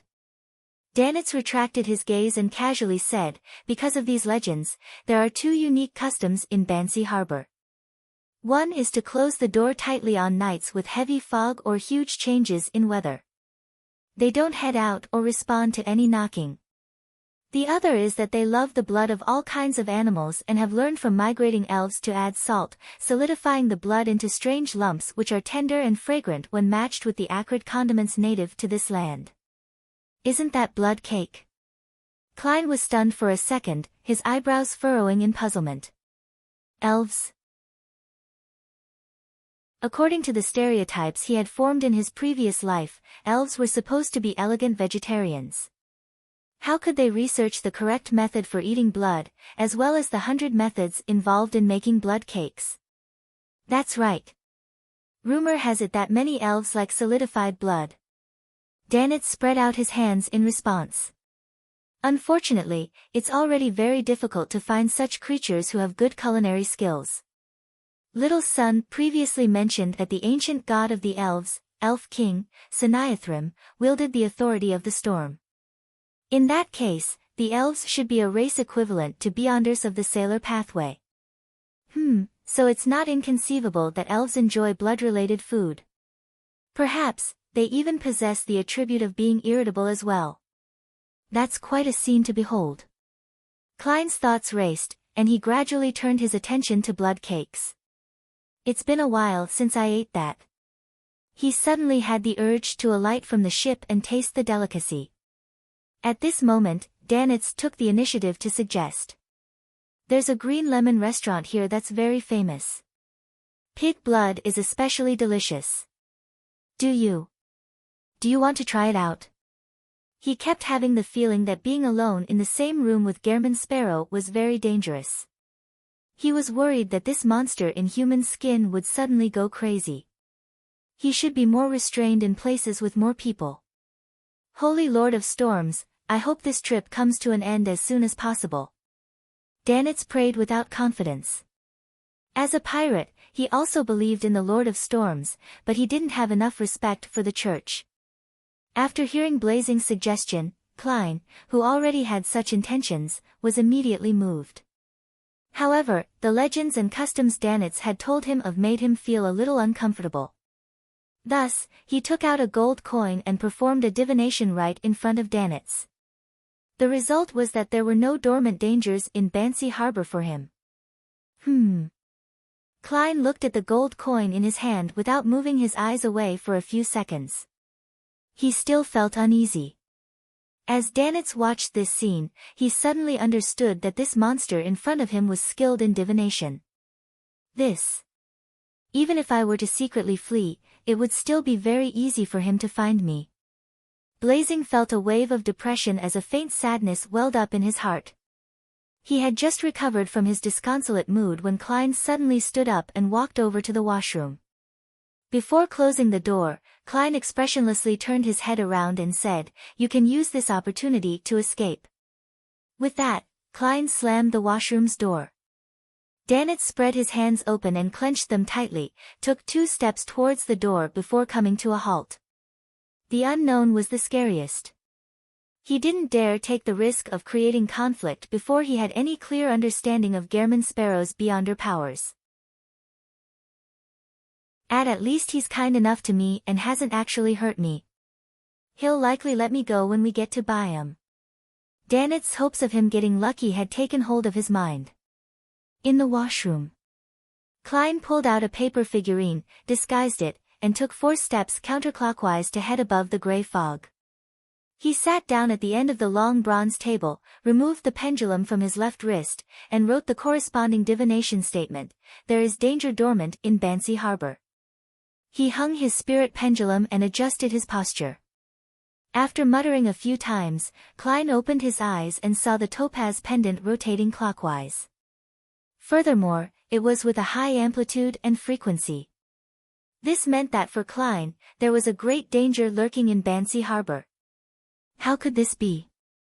This place was colonized by the kingdom for more than 300 years, and it has become an important port on the main trading route for over 100 years. There have never been any rumors of danger being spread. Could it be that several powerful pirates are cooperating to sack this port? No, those cannons defending the port aren't for show. Klein frowned, performing another divination on whether he would encounter any pirate-related mishaps, but the answer was no. He fell silent for a few seconds, then he allowed his spirituality to envelop his body before plummeting through the gray fog. Returning to the real world, Klein pressed the mechanical button on the toilet, put away the paper figurine double, and went to the nearby washing basin to wet his hands with water. In this short period of time, he quickly sorted out his thoughts and decided to do his best to hide. His priority was to stay safe. Pulling out a tissue and wiping his hands, Klein opened the door and saw that Danitz was still standing in the middle of the living room. A pirate who's cautious to the point of being a little cowardly. In a sense, Rear Admiral Iceberg's subordinates are all adventurers who are part-time pirates. Klein looked at him and calmly said, "To the first-class dining room." "All right." Danitz didn't understand why Gehrman Sparrow had suddenly changed his mind, but in the end, he chose to not raise any disputes. Walking down the gangway, Cleves suddenly said to Donna and the others, "Head to the Green Lemon restaurant first. I have some matters to do with Captain Eland. I'll join you soon." "All right." Although Erdy Branch was surprised, he wasn't too puzzled. Cleves was halfway aboard the ship when he met Eland with his straight sword at his waist. "I'm going to visit Gehrman Sparrow." Cleves turned around for the first-class cabins after saying that. Eland was momentarily dazed, unable to understand his out-of-the-blue intentions. "There's no need to inform me that you're visiting Gehrman Sparrow." Eland was startled for 2 seconds before he vaguely grasped the true meaning behind Cleves's words. "He's telling me so that if anything happens to him, it would be because of his visit to Gehrman Sparrow. But if nothing happens to him, it means that his suspicions were incorrect and there's no need to further disturb Gehrman Sparrow any further."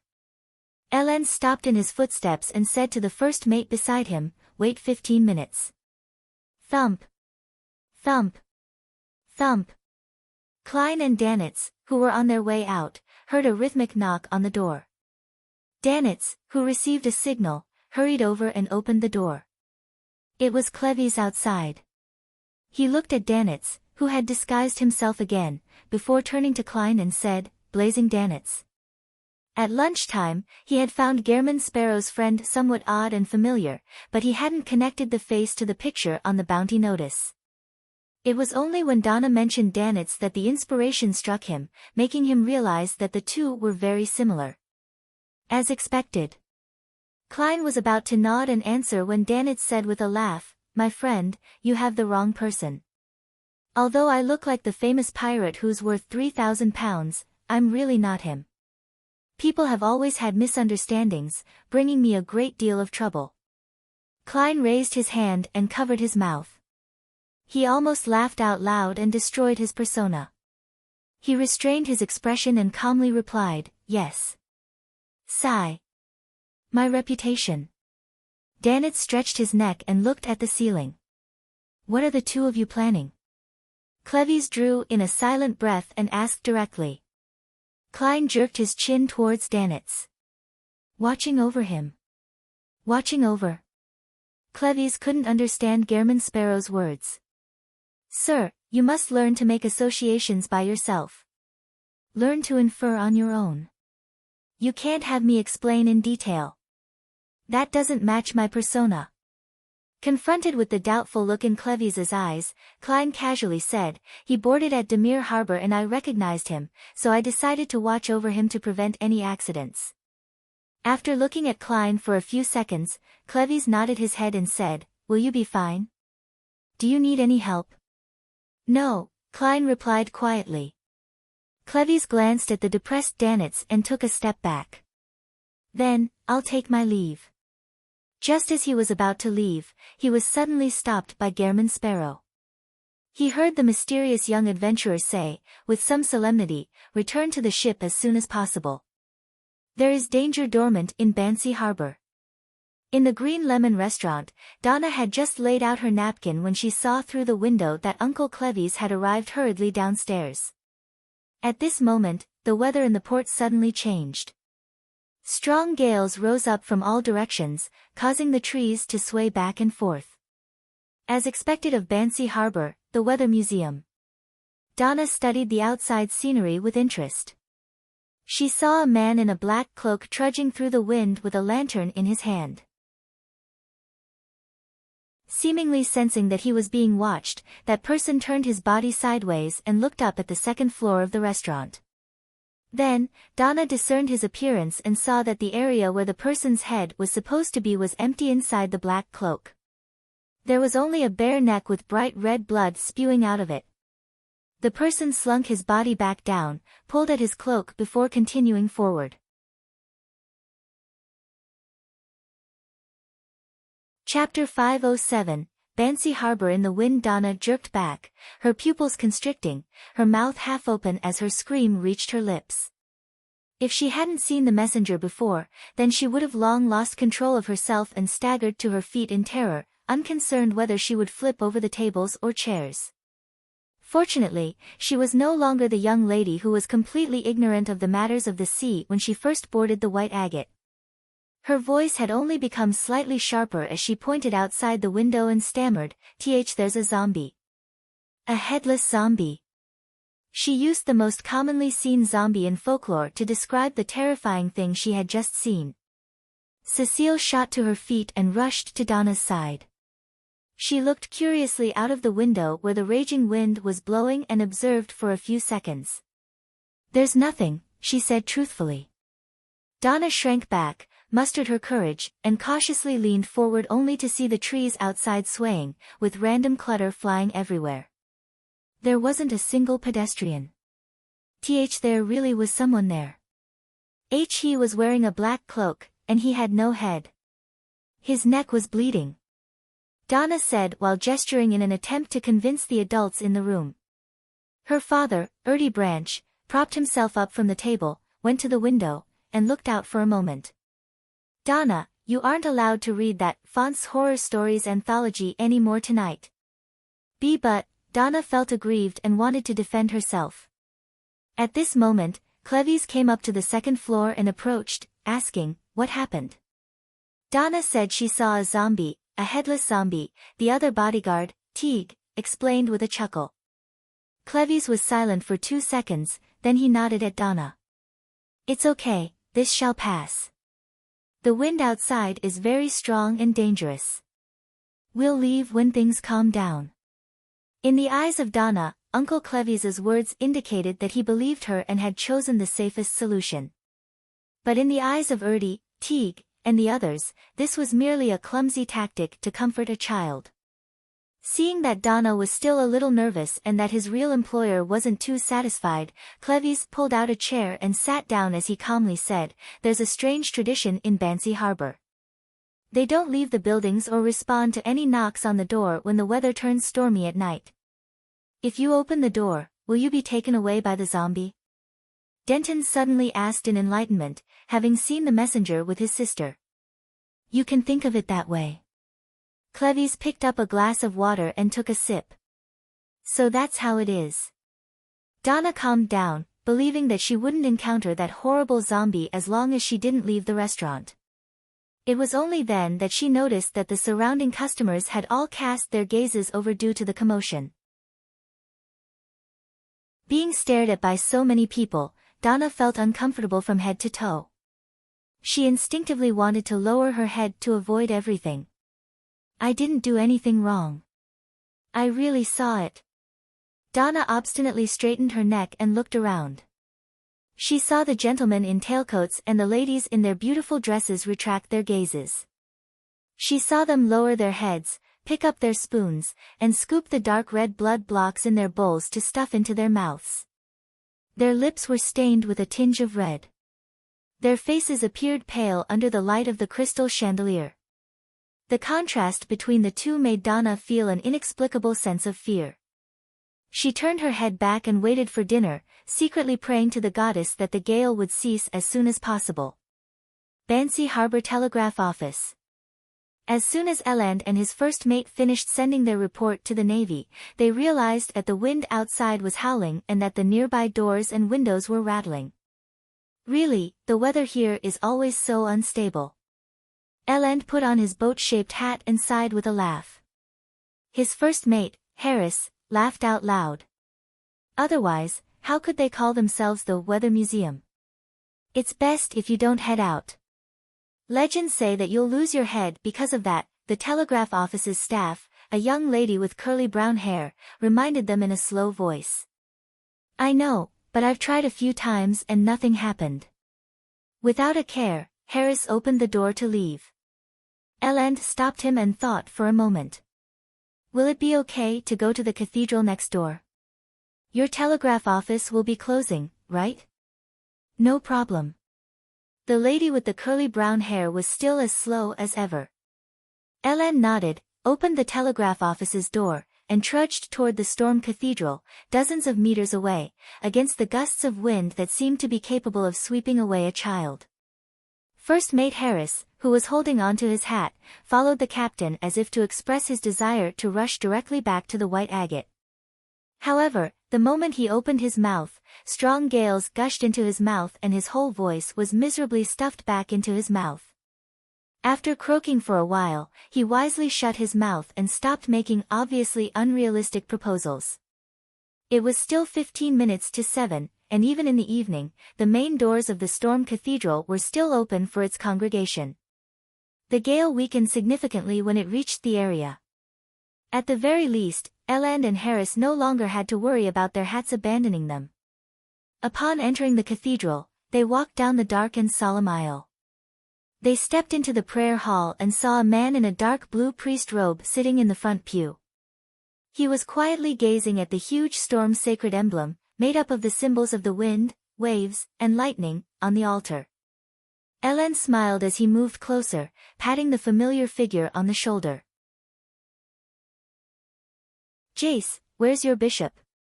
With that pat, the priest's head wobbled. Then, it fell forward, and with a loud thud, it fell to the ground, continuously rolling about. Blood gushed out of the priest's neck like a fountain, soaking Eland's face. A cold and damp feeling reached his heart, and Eland's eyes were blinded with a rich red color. All that was left in his line of sight was a world of blood, as well as a head that had finally stopped rolling and was staring upwards with a glazed look in its eyes. At 7:15 p.m., Klein and Danitz, who came out of the first-class restaurant, noticed that the wind which had been shaking the boat had calmed down considerably. After thinking for 2 seconds, Klein walked all the way to the entrance of the cabin and asked the crew, "Who else isn't back?" The crew member had seen this passenger enjoy the delicious Murloc meat with the captain, so he didn't hide anything as he said, "Other than the Branch family and the Timothy family at the Green Lemon restaurant, all the other passengers have returned before the gale started." "Heh, that place is quite far away, and it also takes quite a long time to dine there." "Oh right, Captain and First Mate went to the telegraph office, but they haven't returned yet." Klein nodded indiscernibly and returned to room 312 in silence. He stood by the window, looking at the waves that were stirred by the wind. Even without using the mysterious space above the gray fog to divine, his own spiritual intuition made him vaguely sense that something bad was brewing and happening. After waiting another 5 minutes, he still didn't see Captain Eland and Donna's family return. Klein glanced sideways at Danitz, making the famous pirate slouching in the reclining chair sit up straight. Klein looked away, said nothing, and went into the washroom. He closed the door behind him, took out the paper figurine, disguised himself, and went above the gray fog, ready to make another divination.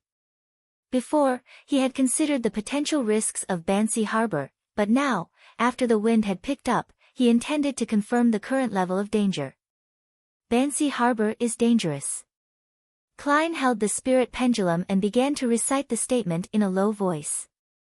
After repeating this over and over again, he opened his eyes and discovered that, although the topaz pendant was rotating clockwise, it wasn't spinning at a fast frequency or with large amplitudes. "There's danger, but it's within acceptable limits." This is in contradiction to the revelation from before. Klein whispered to himself as he leaned his elbows on the edge of the long bronze table. He quickly thought of one possibility, and that was that the current danger wasn't equal to the dormant danger. Only by triggering something or investigating it thoroughly would the iceberg hidden beneath the sea appear. This dormant danger might have existed for 300 or 400 years, or perhaps even longer, and not because of my arrival. The current danger might even have nothing to do with the dormant danger. It's a pity that I don't have the necessary information to make a divination based on this conjecture. After interpreting, Klein quickly returned to the real world, left the washroom, and found a chair to sit on. He was silent, hesitant, and didn't move for a long time, which made Blazing Danitz feel strangely uneasy. Ever since Gehrman Sparrow mentioned that there was danger lurking in Bansi Harbor, this infamous pirate had been constantly worried. To be able to make this monster change his mind and avoid the danger at Green Lemon restaurant, it must be very terrifying. Why is my vacation so miserable? I'm plagued with bad luck. The atmosphere was so stifling that Danitz had to get up and pace back and forth. It was then that he saw the monster, Gehrman Sparrow, suddenly stand up, button his double-breasted frock coat, and walk over to the coat rack by the door. After taking his silk hat, Klein looked at Blazing and said without any expression, "You're free." Huh? Danitz only found it surreal. He suddenly understood what the monster was thinking of doing, and he blurted out in shock, "You want to save the captain and those ordinary people? Why, you were the one who said it's dangerous outside." Klein put on his half-top hat, picked up his black wooden cane, twisted the door handle, and replied calmly, "They cooperated with me. They kept my secret for me. He treated me to Murloc meat. He helped me pay compensation for White Shark's loss." Danitz didn't react for a moment. Subconsciously, he asked, "How much was the compensation?" "A few soli." Klein opened the door and walked out. Madman. This fellow is completely mad. Be it his treatment to others or himself, he's a madman. Danitz's mouth was half open as he felt speechless. Luckily, I'm a normal person. I'll stay in a safe place. Danitz retracted his gaze and thought in mockery and amusement. Just as this thought came to him, the wind howled again, rattling the windows and causing the candles in the room to flicker. Looking at this dark and turbulent scene, Danitz suddenly thought of a problem. The ship is anchored in the harbor, which was also part of Bansi Harbor. It's not safe either, and it could also be in danger. If I were to stay here on my own, then I might as well follow that monster. At least, he's very strong. He ran out of room 312 and caught up with Klein just as he was about to leave the cabin. Klein turned his head to glance at him. Although he didn't say anything, his puzzlement was very evident. Danitz hurriedly laughed. If I were to choose to retreat in the face of such trivial risks, I'll be mocked by all the pirates of the Sonia Sea. An excuse. Without exposing him, Klein borrowed a lantern from the crew. Carrying the dim yellow lantern and holding his hard wooden cane, he walked alongside the boat and entered the dim port in his black suit. As Danitz lamented, he followed closely beside him.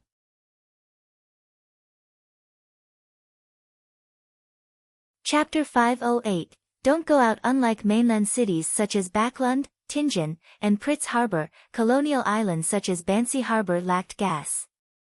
The lamps lining the two sides of the street were sparse. They had candles caged in glass, waiting to be lit. Unfortunately, the wind had picked up early, so no one went out in the evening. The candles didn't shine at the predetermined time, and the road was pitch black. The faint outline of the crimson moon shone through the clouds. Compared to before, the wind was much calmer. At the very least, Klein didn't need to be distracted keeping his hat on. The thin fog gradually pervaded the air, and the doors and windows of the mainly two-story houses were shut tight. It was pitch black and devoid of any light, as though no one had lived in the area for a long time. With a yellow lantern in one hand and a hard wooden cane in the other, Klein walked quickly down the quiet street in the direction of the Green Lemon restaurant which Blazing Danitz had pointed out. Whoosh! Amidst the fog, the wind began to swirl as Klein felt a baffling chill down his neck. He lifted his right hand, which held the cane, and propped up the collar of his double-breasted frock coat, completely covering his neck. It was at this moment that a scene suddenly appeared in his mind. In the scene, a black shadow the size of a watermelon appeared from the fog and lunged for his ear. Without thinking, Klein swung his arm and forearm and struck out with his cane. Bam! Just as the black shadow came close, it was struck head-on and sent flying a long distance away. With the help of the lantern's light, Klein finally recognized the thing that had attacked him. It was a head. It was a head that had lost its body, a head that had its esophagus hanging down. The head floated in midair, its face resembling dried cheese with mildew all over it. There was a yellowish-green liquid flowing down its skin as it outlined the face's contours.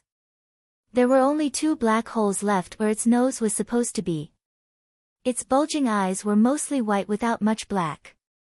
Its lips were mostly rotten, revealing sharpened teeth mixed with blood. Dogs hit. Blazing Danitz silently cursed when he saw this scene, his heart trembling. Even though he had embarked on many treasure hunts and had fought many monsters, such a disgusting and horrifying thing was still rare. At some point in time, a classic revolver had appeared in his hand, and he was about to fire it with his elbow held down. At this moment, he saw a pure ray of light descend from the sky, landing on the somewhat stiff head. Ah! A blood-curdling screech rang out, and the shriveled and hideous head was quickly vaporized before dissolving into ashes. It didn't leave a single trace behind. How weak! Danitz subconsciously commented. Is this monster, Gehrman Sparrow, from the Sun Pathway? Doesn't look like it. He likely relied on what should be some sort of mystical item. I didn't even realize it just now, but Gehrman Sparrow had already discovered the enemy and attacked. He really is very strong. Danitz quickly turned his attention to something else. Just as his thoughts were settling down, he saw a similar head fly out from the fog to his side from the corner of his eye. It was trying to bite his neck. Bang!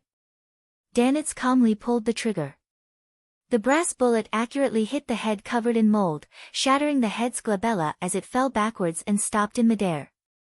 Soon after, a crimson ball quickly expanded above Danet's empty left palm, and a fiery light began to swirl. He leaned forward and dragged his arm before throwing the fireball, causing it to crash into the stiff head. Flames soared up as the head burned red.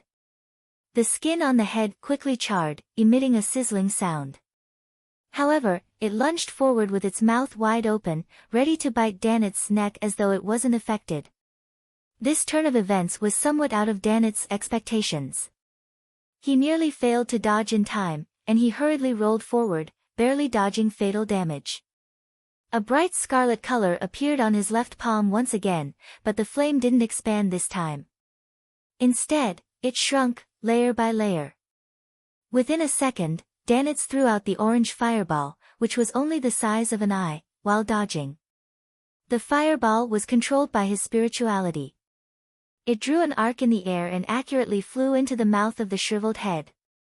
Boom! The fiery light flashed, and the explosion splintered the flying head from the inside out. Countless pieces of it, along with its blood, splashed everywhere. "I've finally finished it." Danet rolled to his feet and breathed a sigh of relief.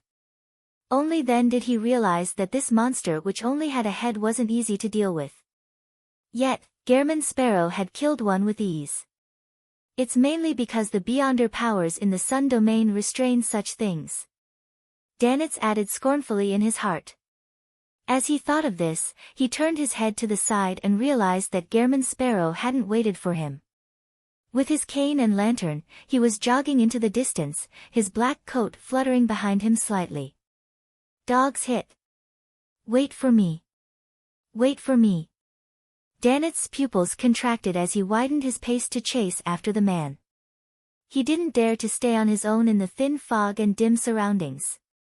Inside the Green Lemon restaurant, Donna looked at the white porcelain bowl in front of her and the dark red blood cakes in it. She thought of the strange horror she felt when seeing the customers eating just now, as well as the blood oozing out of the headless cloaked man's neck. Her throat moved and she almost vomited. Donna decided to give up the delicacy, even though the fragrance had already seeped into her nose. She ate some salad and mashed potatoes without much thought and waited for the wind outside to die down. She felt the clock on the wall moving ever so slowly. Time passed by the second. The customers at the table paid their bills and left the second floor. The second floor became quieter and quieter as it turned emptier and emptier. Thud. Thud. Thud. Donna felt that the sound of feet on the wooden steps as they descended were frustrating. Finally, she noticed that the trees outside were no longer swaying, and the ground was littered with all sorts of junk. "The wind has stopped," Donna said, pointing excitedly to the window.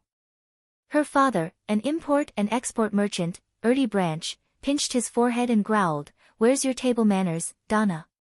But, just as Donna was about to argue, Cleves raised his palm and pressed it down. "It's 7:40 p.m. and we're almost done with dinner. Let's head back as soon as possible. There are many nasty legends about the night in Bansi Harbor." Every merchant who depended on the sea for a living was more or less superstitious, especially when it came to the legends of the natives. Therefore, Ertie fell silent and agreed with Cleves's suggestion.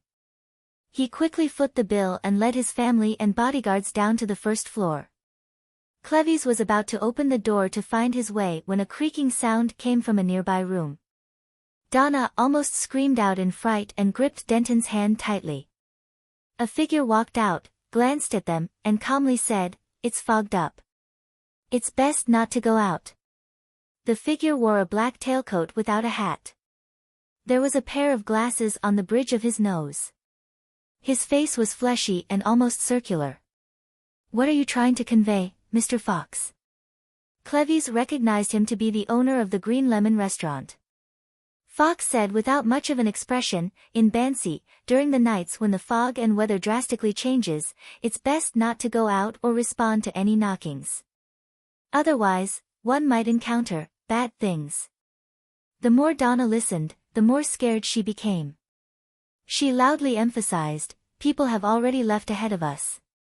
Fox pointed to the rooms on the first floor. They chose to stay. Creak. Thud. As soon as Fox's voice fell, the doors to the various rooms opened either softly or heavily. The gentlemen and ladies from before came to the doors and quietly watched Donna and her family, who were considering to leave. Perhaps we should respect the customs here, Ertie Branch said in deliberation. Staying a night here won't affect our boarding of the ship. According to the experience Cleves was equipped with, he should have followed Fox's advice and stayed at the Green Lemon restaurant, but he remembered Gairman Sparrow's reminder. It was a reminder of a powerful adventurer who was watching blazing Dannets. There is danger dormant in Bancy Harbor. It doesn't refer to it being indoors or outdoors. Cleves quickly made his decision and said to Ertie, Mr. Branch, please trust in my profession. Yeah, I've seen a lot of folklore, but none of them are pragmatic, another bodyguard agreed.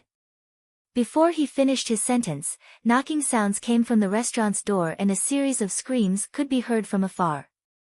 Look, there are knocking sounds. Don't respond, Fox said slowly. Ertie's heart palpitated as he was about to choose to stay the night. Donna looked at the gentlemen and ladies standing at their doorways, and she felt that their gazes looked abnormally weird. No, we have to return, the young lady stressed, almost screaming. Cleves could also feel the indescribable pressure and the coldness that seeped through his bones, and he once again stressed his opinion. If there are any problems, then it'll be more dangerous staying here. There are cannons on the ship, as well as sailors with guns and sabers. This reason convinced Ertie, who motioned for Cleves to open the door. Cleves waited for the knocking to subside, then with one hand holding a gun, he pulled open the door with the other. The wind's howling had quietened and the darkness was deep amidst the spreading fog. It was as if there were many monsters hidden within. Donna held her younger brother, Denton, and, hiding behind Cecile, left the restaurant one step at a time. Creak. The door to the restaurant suddenly closed, preventing them from returning. At this moment, they were like ships stranded in a storm, as though they were the only ones left in this world. With the lantern in hand, Cleves walked in front when he suddenly saw something fly over and crash into the ground, rolling a few times. Donna and the others subconsciously looked over and immediately let out cries of terror. It was a shriveled, rotting head. Then they saw light. Light fell from the sky, and the disgusting head melted into nothingness. This, Ertie and the others swallowed hard, their bodies trembling. At that moment, they saw a faint yellow light approaching from the depths of the fog. It was a figure holding a lantern, wearing a half-top hat and a double-breasted frock coat which shared the same color as the night.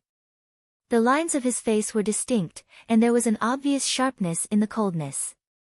Uncle Sparrow! Donna and Denton cried out. They felt their hearts settle down. Klein tossed the lantern to Dannets beside him, and he walked over with his cane in hand before calmly saying to Cleves and the others as if nothing was out of the ordinary, "Let's go to the telegraph office first." "What about the Timothus?"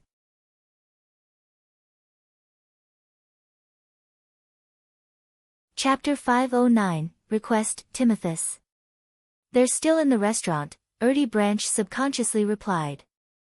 He then pointed to the area where the moldy head had been purified and anxiously asked, "What was that just now?" Maintaining Gairman Sparrow's persona, Klein didn't answer and glanced at Dannets before walking directly past Donna's family to the tightly closed door of the Green Lemon restaurant. Blazing Dannets held his lantern and was relieved having finally completed a goal. He straightened his back, looked at Ertie and the others, and scoffed. "You don't have to worry about what that was. Just know that it's a monster that will harm you."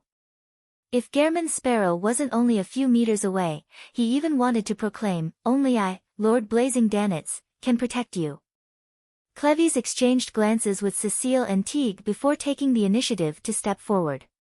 He comforted his employers and said, "Leave your questions to after we get back to the White Agate." Frankly speaking, the three bodyguards had all been adventurers for varying periods of time. However, their understanding of monsters was still stuck at the level of folklore or stories of their drunken peers. They still found it rather surreal, as though they were in a dream. However, since they had seen creatures like murlocs before, it wasn't that hard to accept other things. At most, they were a little weirder and uglier than murlocs. When they thought of this, their hearts calmed significantly, and the guns in their hands seemed to regain their strength. However, the pure light that descended from the sky still exceeded their scope of understanding. They only felt that their worldview, outlook on life, and values that had long been formed had begun wavering. All they could do was temporarily ignore it, suppressing all their emotions to the bottom of their hearts. Klein stopped at the door of the Green Lemon restaurant, raised his right hand, and tapped it with his fingers. Thump. Thump. Thump. After he knocked 3 times in a rhythmic fashion, no one answered and there was silence. If not for the candlelight shining through the windows and the cracks in the door, Klein would have thought it was an empty building that had long been abandoned. Thump. Thump. Thump. He knocked 3 more times. Within the restaurant, the silence continued. Everyone seemed to be abiding by the custom of not responding to any knocking in foggy weather. Klein retracted his right hand and patted the hem of his double-breasted frock coat. Suddenly, he leaned back, lifted his knees, and kicked his right foot forward. With a bang, the restaurant's door suddenly opened wide, and all the nails that had fixed the copper lock popped out. Wearing a tailcoat, the boss, Fox, with his pudgy, nearly round face was still standing in his original position. The ladies and gentlemen who had chosen to stay the night all opened the doors one by one and stood quietly at the door, looking over without a word. "What do you want?" Fox didn't flare up, his tone the same as before. However, he had a revolver in his hand. With his spirit vision activated, Klein turned his head and looked around. He didn't find any traces of evil on any of the humans present. His gaze landed on the boss of the restaurant, and his gaze turned heavy. He looked into the owner's eyes and asked, "Where's the Timothy family?" Fox repressed his emotions, as though a storm was brewing in his dark brown eyes while he looked at the man for 2 seconds. Finally, he unnaturally turned his head and said, "There's another table. Foreigners. Upstairs. Get them to come down," Klein ordered coldly. Fox was silent for a few seconds, until the man quickly drew his gun and aimed it at his head. He took a deep breath and sent a waiter up to the 2nd floor, leading the Timothy family down the stairs. What happened? Timothy was a man who was more than 30 years of age. He was on vacation with his newly wedded wife. Klein lowered his gun and flatly said, "Something unexpected has happened in Bansi Harbor. Are you coming back with me to the ship or staying here?" "Something unexpected?" While Timothy ruminated over the words, he saw Ertie Branch outside nodding at him solemnly. He knew that the other party was a very rich import and export merchant who had 3 bodyguards with him. He believed that if there were any unexpected circumstances, then it would be safer to stay with them, so the answer was obvious. As for the unique customs of Bansi Harbor, it was just a custom. He held his wife's hand and walked towards the door, politely smiling as he said, "All our things are on the ship. Of course we'll stick with you." "Thank you." He and his new wife expressed their gratitude in unison, walked past Klein, and joined with the Branch family outside. Klein withdrew his revolver, politely bowed at Fox and said, "Excuse us." With that, he turned around and walked towards Cleves and company, who were illuminated by the light leaking out from the restaurant. With a thud, the door of the Green Lemon restaurant closed once again, swaying slightly in the wind. Klein had actually noticed an unusual, subtle atmosphere just now, but since his spirit vision failed to obtain anything, he didn't wish to investigate it too deeply, lest he ignite the huge danger lurking in Bansi Harbor. He returned to Danet's side and did a head count with the light of the lantern. Donna's family of 4, their 3 bodyguards, the Timothy couple, and several servants are all present. Klein switched the hands in which he held his revolver and cane with, lifted his gun-wielding right hand, slipped it deep into the double-breasted frock coat, and rubbed the sun brooch.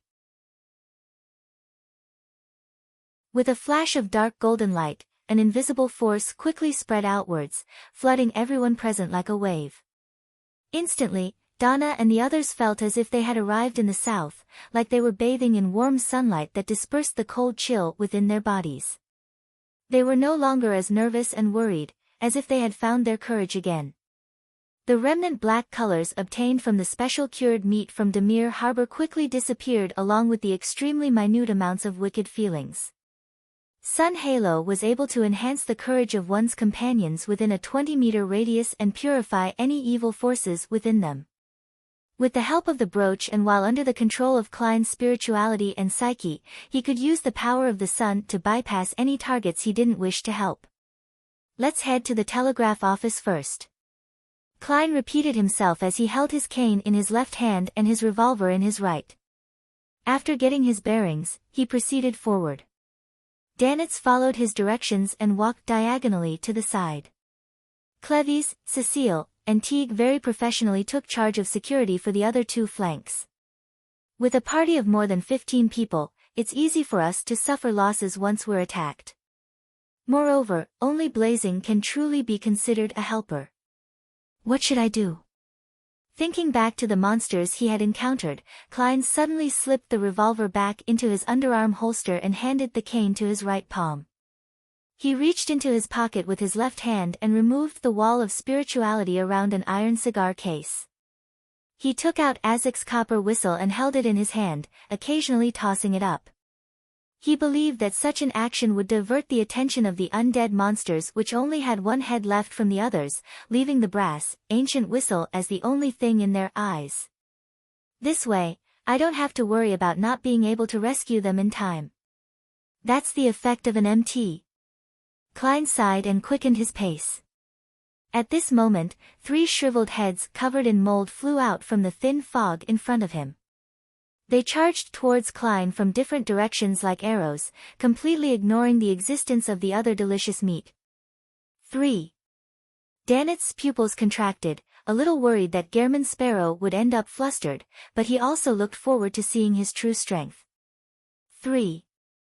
Klein calmly shook his left hand and threw Azek's whistle into the air. The heads with esophaguses hanging down from them immediately drew an arc and headed for their primary target. Klein took a step back and, without any expression, raised his hand and squeezed the sun brooch. All of a sudden, dense golden flames were produced where the copper whistle was as a holy aura was emanated. Fire of light. The 3 skinny heads let out miserable shrieks at the same time, turning into dust under the golden light. Klein took 2 steps forward and reached out to catch Azek's copper whistle. That can actually work. Another mystical item? Danitz froze for 2 seconds, flabbergasted at how easily the assault had been resolved. At that moment, Timothy and his wife also clearly saw what the things which were attacking them looked like. One of them turned pale from fright while the other asked, flustered, what was that? Donna immediately turned around and nodded seriously. Leave your questions to after we get back to the white agate. With that said, she put her finger to her lips, mimicking Uncle Sparrow's meaning of silence.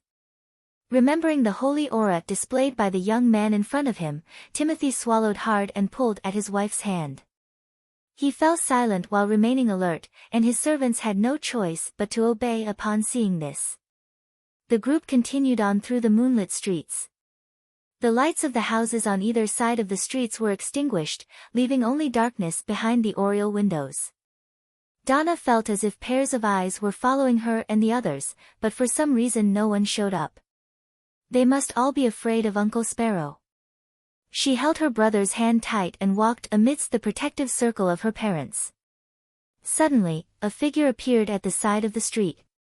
He wore a black cloak and leaned forward, revealing a neck that was still bleeding. There was nothing above the neck, with the interior of the cloak reflecting the moonlight. Gasp! The headless figure let out a beast-like growl that sounded like gasping as it rushed towards Klein, stomping on the street to the point that the ground slightly shook. A spot it passed by just happened to be in Danitz's path. This infamous pirate cursed and flung an orange-yellow fireball which had been repeatedly compressed from his hand. Boom! The fireball exploded, causing the headless man to retreat several steps. His clothes were tattered, and his skin quickly charred while his cloak was set on fire.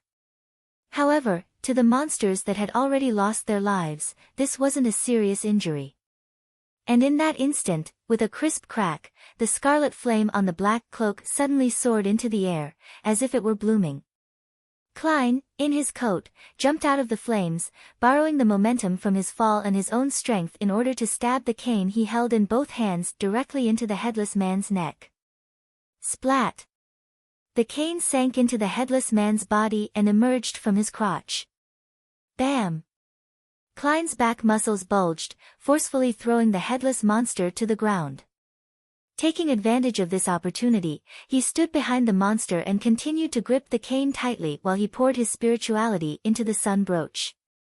He had already used his spirit vision to determine that holy light summoning, cleave of purification, and fire of light were all unable to deal with this blackish-green monster in a short amount of time, so he could only use another method. 5 seconds, 4 seconds, 3 seconds. The headless man struggled with all his might, but like a snake, he fell to his knees and was firmly nailed to the ground by the cane. 2 seconds, 1 second. Klein opened his mouth and spat out a word in ancient Hermes. Sun. Specks of radiance appeared and turned into water droplets that sprinkled over the headless man's body. Sizzle. When the blackish-green gas was emitted, Klein let go of his cane and took 2 steps to the side. Within the sparse rain, the headless man continuously twitched before finally calming down, eventually melting into a pool of blood. No Beyonder characteristics. This means it's not the real enemy. At most, it can be considered as a created servant.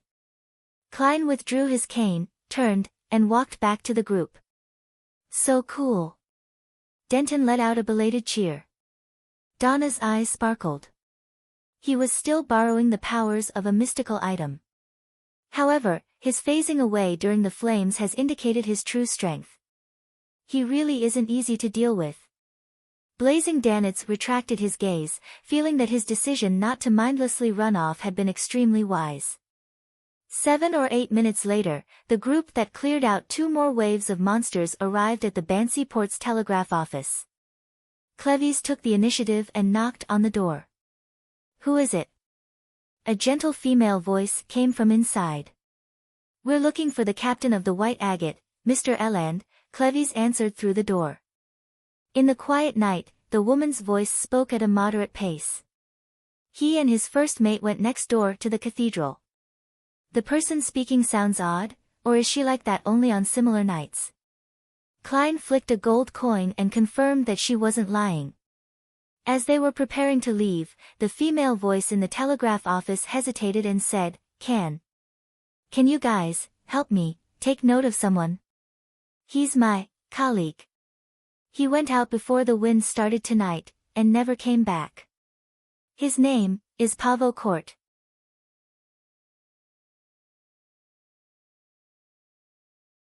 Chapter 510, The Returning Bishop Pavo Court. Cleves didn't directly answer the woman behind the telegraph office's door. He turned to glance at Gehrman Sparrow, waiting for his decision. In the eyes of this former adventurer, it was a difficult task for 15 people to get back to the White Agate safely. They couldn't and shouldn't be distracted by helping her search for someone. However, he was well aware that the current pillar of support was Gehrman Sparrow and Blazing Danitz. They were the only ones who had the right to decide on the matter. Klein remained silent for 2 seconds, then he spoke in a measured voice. What does he look like? He believed that having more information would help him escape this strange, foggy city, so he casually asked in passing. As for whether he would help take note of the person's whereabouts, it all depended on what happened next. While inquiring, Klein also warned himself not to pursue the matter too deeply or else it might risk triggering the danger dormant in Bansi Harbor. Between understanding the situation and avoiding the risks, he had to engage in a balancing act, no more, no less, without leaning too far left or right. This might be an easy or difficult feat, because no one knew what would happen once he took the step. He could only judge based on his experience and intuition, and he could fall into a pit at any time. This left Klein highly stressed as his mind whirled at an unprecedented speed. In the dense darkness and thin fog, the telegraph office's door remained tightly shut. The woman inside paused and said, "He's a very handsome man. He has 2 eyes, 2 ears, a nose, and a mouth. Why does this answer sound so scary? Is there something wrong with this woman?" According to the customs of Bansi Harbor, she shouldn't have even responded. Blazing Danitz had the urge to kick open the door, rush into the telegraph office, and check the situation inside. It was at this moment that he saw Gehrman Sparrow put his hand on his hat and turn to the side. Storm Cathedral, Klein briefly stated their destination. He didn't bother with whether there was anything wrong with the woman at the telegraph office. It was just like how he didn't delve into the secrets of the owner of the Green Lemon restaurant or the customers who had chosen to stay the night. The wind was getting lighter, and the fog was thinning. The candlelight from the cathedral was shining through the narrow windows high above, like a beacon in a storm. After Klein used Sun Halo again, Donna and the others regained some of their courage, like people who had fallen into the water and desperately grabbed onto the last straw. They hurriedly walked on the empty streets in silence. Soon they arrived outside the Storm Cathedral, but the doors were shut tight. Glancing at the Storm's sacred emblem on the door, Klein raised his hand and knocked 3 times. Thump! Thump! Thump! A vigilant male voice immediately came from behind the door. "Who is it?" "Gehrman Sparrow," Klein replied straight away. He could already tell that it was Captain Eland. "Why are you here?" Eland asked again without opening the door. Klein raised his cane and calmly said, "You helped me pay White Shark's compensation." After a moment of surprise and amusement, Eland made an initial confirmation that it was the real Gehrman Sparrow outside. At the very least, even a monster adept at disguising wouldn't have known something that was privy only to the 2 of them. He still felt hesitant until Clevis, Erdy Branch, Donna, and company sounded out in succession. Only then did he relax and allow his first mate, Harris, to unlock and open the door. A heavy clunking sound rang out, and Klein saw Eland in his boat-shaped hat, sword in one hand, and musket in the other. Something happened here too, he keenly asked, based on his conclusion from the situations from before. Eland stepped aside to let Donna and the others in. Then he pointed at the prayer hall and said, "The priest I knew, Jace, died in there. He was decapitated, and Bishop Millet is nowhere to be found. Same for the other priests. Also, the servants in the church are all gone. A dead priest with a missing bishop. The whole cathedral is devoid of the living. This is a little problematic." Klein gripped the cold Azek's copper whistle, his heart sinking. Of course, he was very clear that the priest and the bishop weren't the main force of the Church of Storm that managed Beyonder matters in Bansi Harbor. Underneath this cathedral, there was definitely a mandated Punisher team formed out of 6 to 8 Beyonders, as well as an indefinite number of sealed artifacts. Even high-sequence Beyonders wouldn't be able to wipe out this force in a short span of time without causing a stir. As long as they're alive and able to use sealed artifacts, the problem shouldn't be too terrible. So, at this point in time, what is the mandated Punisher team doing? Based on his previous experience as a Nighthawk, Klein made a guess of the standard operating procedures. In the process, he followed Eland to the prayer hall and examined the body of the deceased priest.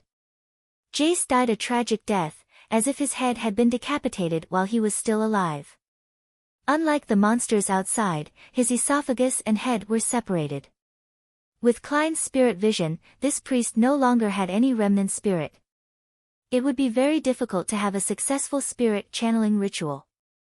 Is it due to a unique killing technique, or has it been dealt with accordingly? It's different from the monsters outside. Was it because the operation happened in a rush? Combining all that he knew, Klein concluded his previous speculation.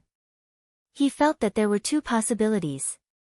1, there was something of local origins, perhaps a living sealed artifact or a mid-sequence Beyonder, who had lost control underground. It escaped the cathedral and killed Jace while fleeing, causing the abnormal changes in Banshee Harbor. The bishop, priests, and mandated punishers were in desperate pursuit, attempting to form a seal again or get rid the perpetrator. The servants had been led underground and were under the protection of the remaining mandated punishers. But this didn't explain the strange behavior of the residents of Banshee Harbor. The second possibility was that the primitive sacrifice ritual to the god of weather had been resurrected in a number of people in Banshee Harbor, and that the flying heads and headless monsters were in adherence with the descriptions of flesh and blood consumption in the sacrificial rituals and the burying of heads in the altar. And due to some unknown reason, this group of people had raided the cathedral and killed Reverend Jess. The rest of the population had more or less understood the situation, but they had opted for silence. They might have already assaulted the area underground and are currently engaged in an intense battle with the mandated punishers, priests, and the bishop, who are aided by sealed artifacts. They might have transformed all the servants into monsters or thrown them out. It can also be that they're under pursuit from the Beyonders of the Church of Storms, and the servants have been sent underground to receive protection to prevent any accidents. From the fact that Jace's corpse hasn't been used, there's a possibility that it's the latter development. If I were to head underground to confirm the situation, I'll definitely be attacked since we're unfamiliar Beyonders. Besides, the remnant strength might not be sufficient. Klein looked at the priest on the ground and realized that his Beyonder characteristic had condensed into a blue sapphire by his neck. He retracted his gaze and didn't pick up the item. He didn't want to attract the violent retaliation from the short-tempered Church of Storms, so he turned to Eland and Harris. Let's return to the ship first. He casually tossed the gold coin and confirmed that there was no battle currently going on underground. In any case, regardless of whether there were any mandated punishers present, the cathedral grounds were no longer suitable for prolonged stays. After all, Klein wasn't sure if his guess was right, and he could only make the safest choice. All right. Eland had no desire to stay here either, being in a situation where he waited nervously for any changes to befall him. As long as he returned to the White Agate, he would have many cannons and many sailors that could withstand accidents to a certain extent. After a short rest, the group left the cathedral. With the addition of Eland and Harris, the team's defense clearly became much tighter. Klein no longer needed to toss the copper whistle to attract the monsters, so he stuffed it back into his pocket. Shall we send a telegram to the Church of Storms headquarters to report on Banshee Harbor? After a few steps, Eland made a cautious suggestion. This way, even if there were major unforeseen events, as long as they held on, they would eventually be saved. Klein didn't object. Walking through the thin fog ahead of him, he calmly said, "We'll pass by the telegraph office." Phew. Blazing Danitz breathed a sigh of relief, then his heart skipped a beat. He was afraid that the Church of Storms would perform investigations and discover that an infamous pirate had played an important role in this matter, and by then, he would probably still be trapped on the White Agate. Although I saved people, the mandated punishers aren't friendly to those who don't belong to them, especially when I'm a pirate. Stumped for a moment, Danitz decided to get over the immediate danger before considering other matters. After walking for a while, they saw the telegraph office in sight. A faint yellow light suddenly emerged from the side street and approached them from the depths of the fog. It was a middle-aged man carrying a lantern. It was a middle-aged man carrying a hurricane lamp. He wore a dark blue bishop robe embroidered with the symbol of the storm. His head was bowed and his face was pale. He was wheezing as he staggered while walking. Eland focused and blurted out, "Bishop Millet." The middle-aged man looked up, raised his hurricane lamp and said, "Eland, is it?" At this moment, Klein took a step back, letting Eland stand out. He didn't wish for the bishop of the Church of Storms to pay notice to him. Danitz even shrunk his neck back, using Ertie's plump body to block himself. "Yes, Your Excellency. Jace is dead." "What happened?" Eland wasn't a novice, so he didn't directly step forward. Bishop Millet coughed and said, "An old custom has been revived, and a group of heathens with dirty blood running through their veins are beginning to offer live sacrifices and are consuming their flesh and blood." Jace noticed that they were problematic and ended up being killed by them. The matter can no longer be covered up. They used the sacrificial ritual to change the weather and tried to attack the cathedral. They were defeated by the mandated Punisher and fled to the mountain. They escaped to the cave where the altar is. I was injured in combat. Without being able to hold out much longer, all I could do was slowly make my way back.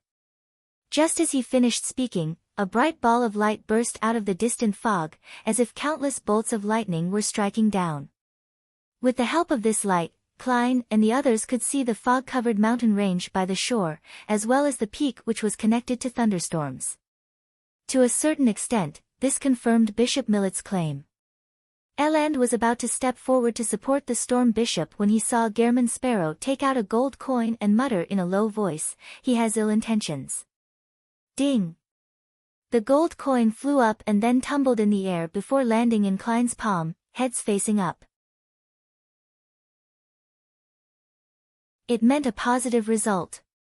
Bishop Millet stared straight at this scene, his light brown eyes suddenly flashing with a dark red light.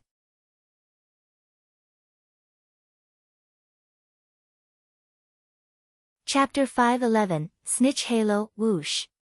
A strong gale blew out from Bishop Millet's body, lifting up his dark blue bishop robes. Crack! Crack!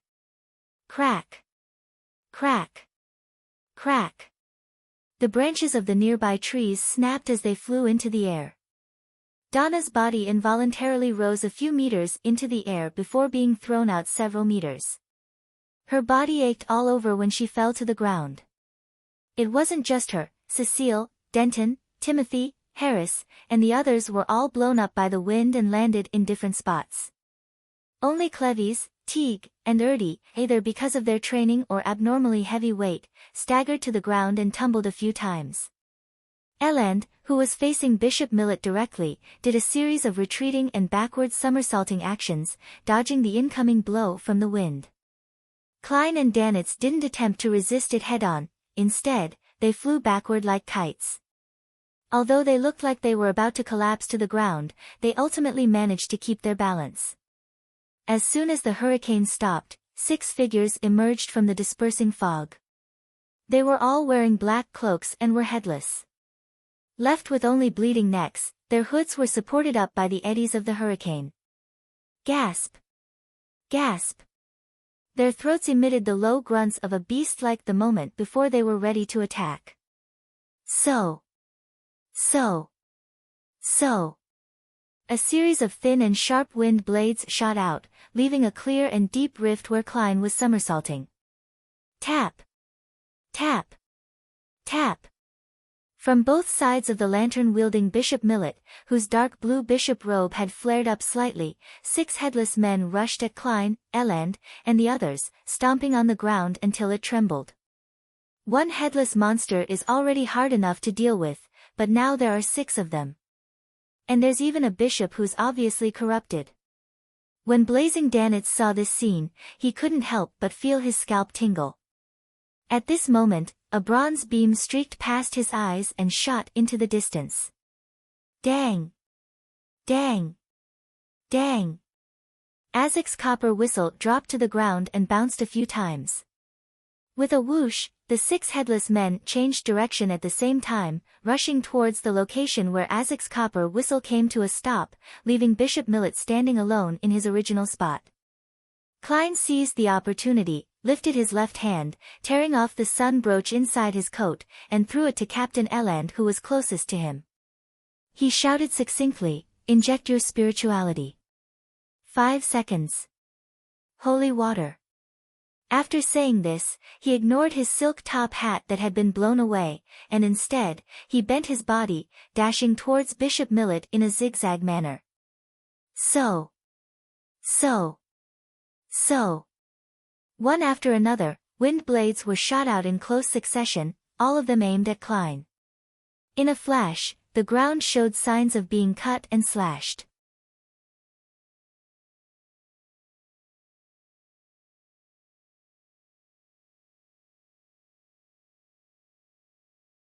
Seeing that his attack had succeeded, Danitz was about to continue this attack method when he suddenly sensed a particular kind of crazy, terrifying hunger. At this moment, he felt as though he had arrived in front of a deep abyss, just one step short from falling in. He knew that Gehrman Sparrow was no longer suppressing the crazy soul inside him. After using paper figurine substitutes 3 times, Klein finally entered a predetermined distance. The glove on his left palm suddenly exploded with a hunger that had been suppressed for a long time, and dark golden scales began sprouting from it as it squirmed. Klein's pupils faded away, as if they had turned vertical. Immediately after, his pupils reflected Bishop Millet's fluttering dark blue robes. Without a sound, the middle-aged man who was about to produce a large number of wind blades suddenly tilted his head backwards, and his body froze for a second. His eyes, which were glowing with a dark red light, lost their rationality as they were filled with a sense of madness. His skin became smooth and colorful, like the skin of some aquatic creatures. He let out a panting sound, as though it had come from the depths of the ocean, as slippery, disgusting tentacles suddenly drilled out from under his dark blue robe. Psychiatrist's frenzy. Klein originally only wanted to use this to interrupt the enemy's attack in order to create an opportunity for him later, but after going berserk, Bishop Millet immediately lost control. The moment the fallen or corrupted man lost his final shackles of reasoning, he immediately stepped into the abyss of losing control. Klein's pupils shrank as he saw the situation. He no longer hesitated, and he switched the soul he was driving. In the midst of his frenzy, the glove on his left palm became stained with a gold color. His expression became dignified as his gaze once again locked onto Bishop Millet. In an instant, his eyes lit up like 2 bolts of lightning.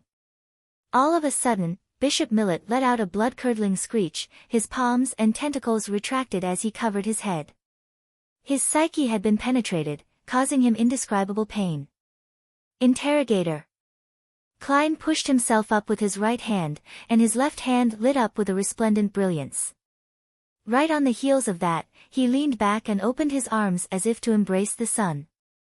A thick, pure, and blazing brilliance descended from the sky, landing on Bishop Millet and enveloping him within it. The surroundings changed as though it was daytime. The strong gales came to an abrupt halt.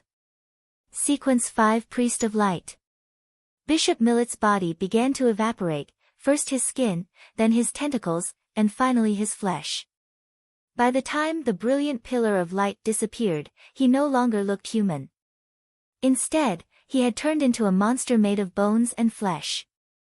Whatever was left of his aura was rather weak. However, he wasn't dead. The vitality of a rampager was stronger than ever before. Klein's expression didn't change. He took a few steps forward and rushed to the battered body of Bishop Millet. He genuflected, leaned forward, and pressed his left palm against the flesh. He stopped using the power of the Priest of Light because he wanted to leave some food for creeping hunger. A small crack silently appeared in the palm region of the glove as 2 rows of illusory, white, and eerie teeth grew out from it as it madly devoured any flesh, bones, and spirituality. However, Bishop Millet continued struggling. He steadied his flesh and grew new tentacles, trying to entangle Klein and pull him into his embrace. Klein threw his cane, pulled out his revolver, and fired 5 shots in quick succession at the monster. Bang! Bang! Bang! Bang! Bang! Bullets ranging from pale gold, brass, and silver colors struck Bishop Millet, igniting patches of different colored flames.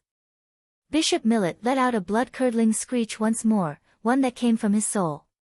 He finally wasn't able to resist creeping hunger. Even his flesh and soul were transformed into a torrent that poured into the insatiable mouth. In just 2 or 3 seconds, all that was left on the ground were clothes, money, and specks of dark blue and green light blobs. This was the difference between devouring and grazing. Klein wanted the latter more, but there was no other food around. Meanwhile, Captain Eland had already created 2 rounds of holy water inside his alcohol flask. Danitz hurriedly shouted at him, "Throw it over." Without hesitation, Eland threw the alcohol flask towards the headless men who were still vying for the copper whistle. Ahem. Danitz cleared his throat and stood up straight. He leisurely inserted his left palm into his pocket and pushed forward with his right hand, quickly forming many scarlet fire ravens around him. These half-illusionary fire ravens flapped their wings and flew out, following different trajectories of attack. At the same time, they collided with the alcohol flask, which happened to be right on top of the group of headless people. Rumble. The alcohol flask shattered as sun-holy water splattered everywhere. Sizzle. The remaining headless people were all drenched as they screamed and twitched in pain before falling to the ground. They melted away quickly into blood as Azek's copper whistle lay still in the middle of the purified area. It's resolved. Gehrman Sparrow is really strong. Even if he encounters Captain, he'll have the ability to resist her. It's a pity that I didn't get to see what beyonder powers he had used. Danitz turned his head to look at Klein, who was standing in front of the remains of Bishop Millet, and silently sighed. Then he saw Gehrman Sparrow glance at him coldly. Subconsciously, Danitz dejectedly ran out and picked up Azek's copper whistle. Donna rubbed her bruised arm and saw Uncle Sparrow in his long black coat walking back a few steps before stooping to pick up his half-top hat, silently dust it off, and put it back on.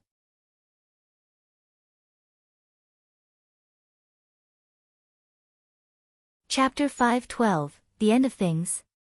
After Klein retrieved his hat, Bishop Millet's beyonder characteristic had already been fully condensed. It was only the size of a thumb and was translucent and light blue in color. However, from time to time, green streaks would appear like a tidal wave that approached a black hue.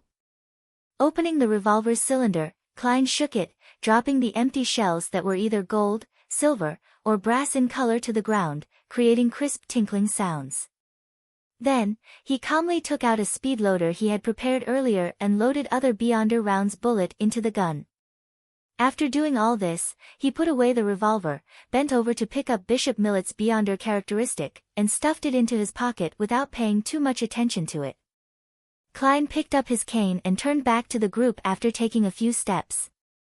He pulled out a paper figurine and flicked it like he was lashing a whip. Paw! The paper figurine was quickly ignited. It flew out of his hand and turned into specks of scarlet light that fell to the ground, extinguishing into dust. How cool! Denton forgot the pain from his fall and stared intently. It's like Uncle Sparrow is setting off fireworks.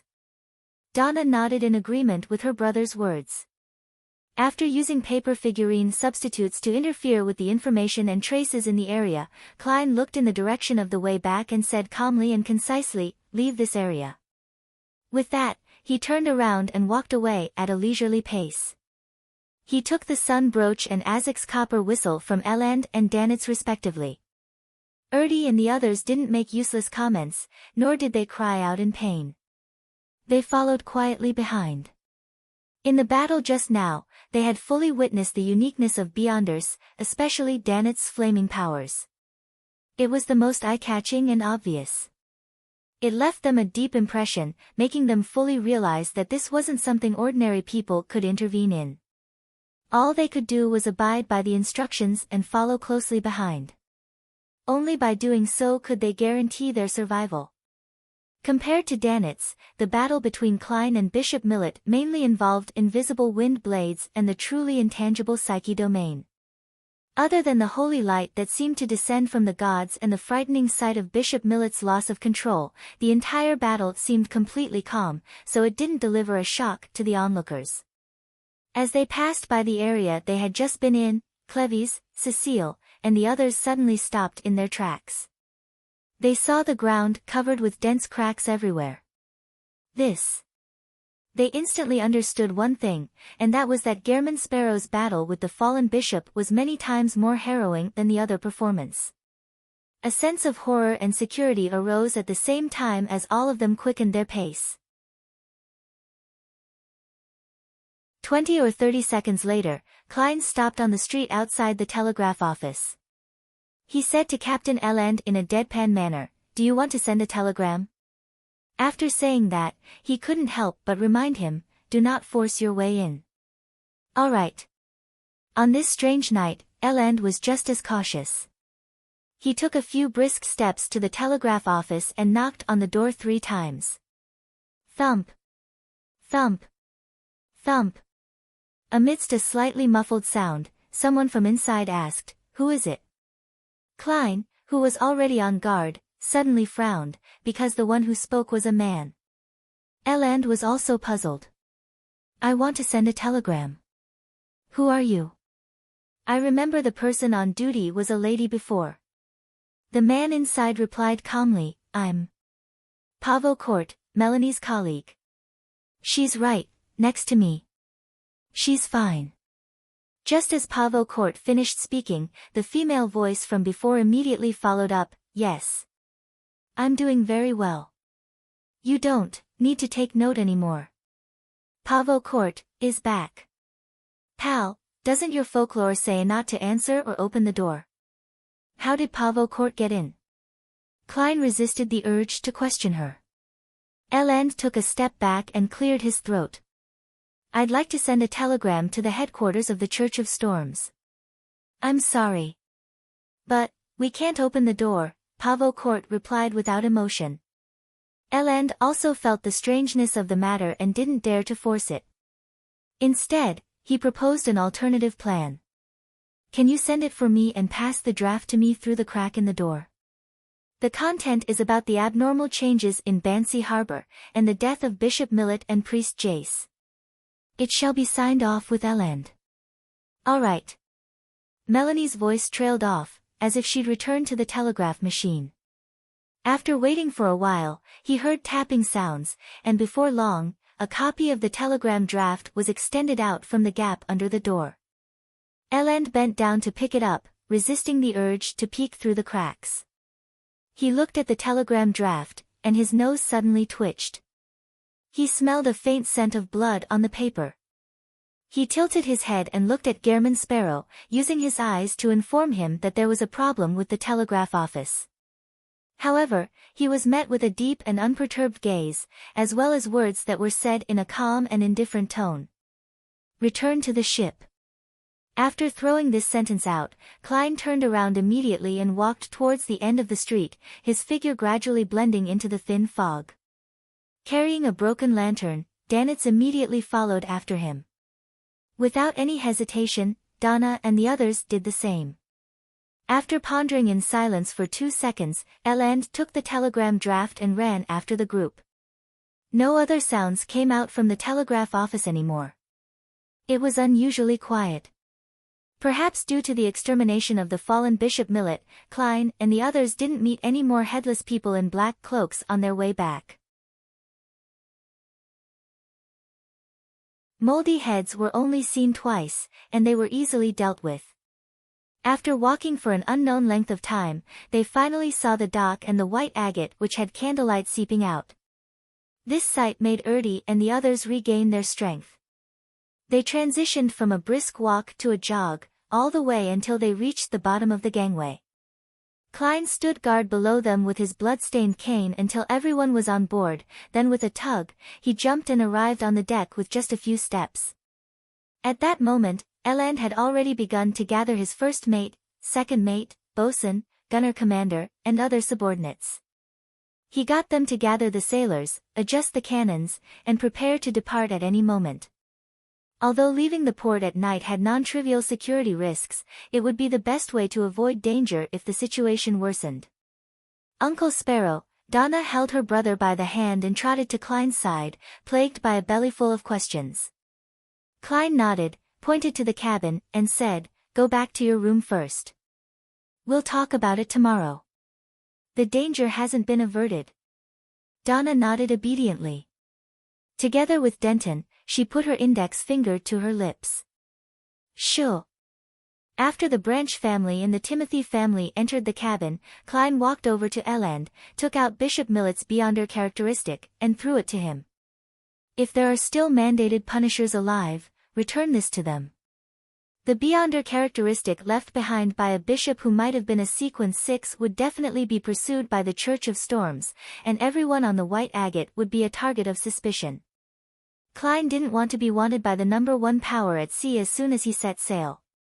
If none of the mandated punishers in Bansi Harbor survived, and if reinforcements from headquarters would take a while to arrive, leaving Klein plenty of time to deal with the matter and leave, then he would surely be reluctant to return it and would find a reason to get it back. Eland caught the thumb-sized object, glancing at it doubtfully. He didn't ask what it could be used for, and he chuckled. Don't worry about the Church of Storms' investigation. I'll hint to them that you're with me. So, I'll be considered a member of MI9 by the Church of Storms? Klein nodded without saying anything else. Eland looked at Danitz and probingly asked, blazing. Ha! Danitz chuckled dryly and took a leaf out of someone's book. Guess. I don't think so then, Eland replied with tacit understanding. With the simple matters dealt with, Klein returned to the side of the ship and looked at the fog-shrouded Bansi Harbor, prepared against any hidden dangers. Time ticked by, and the peak of the mountain next to the shore lit up once again with the lights of a thunderstorm. Streaks of silver and violent bolts of lightning swept the area without restraint before they gradually calmed down. The fog in Bansi Harbor began to dissipate, and the light of the crimson moon became clearer. It's over. Even after seeing this, Klein still didn't dare to completely relax. Half an hour later, 3 men who claimed to be mandated punishers came to the dock to see Captain Eland. After Gehrman Sparrow confirmed it with a divination and a round of questioning, Eland allowed the sailors to lower the gangway. The 3 mandated punishers motioned for the surrounding crew to leave, then they lowered their voices and informed the captain of the situation. Klein didn't move closer to listen, but instead he waited patiently for the matter to end.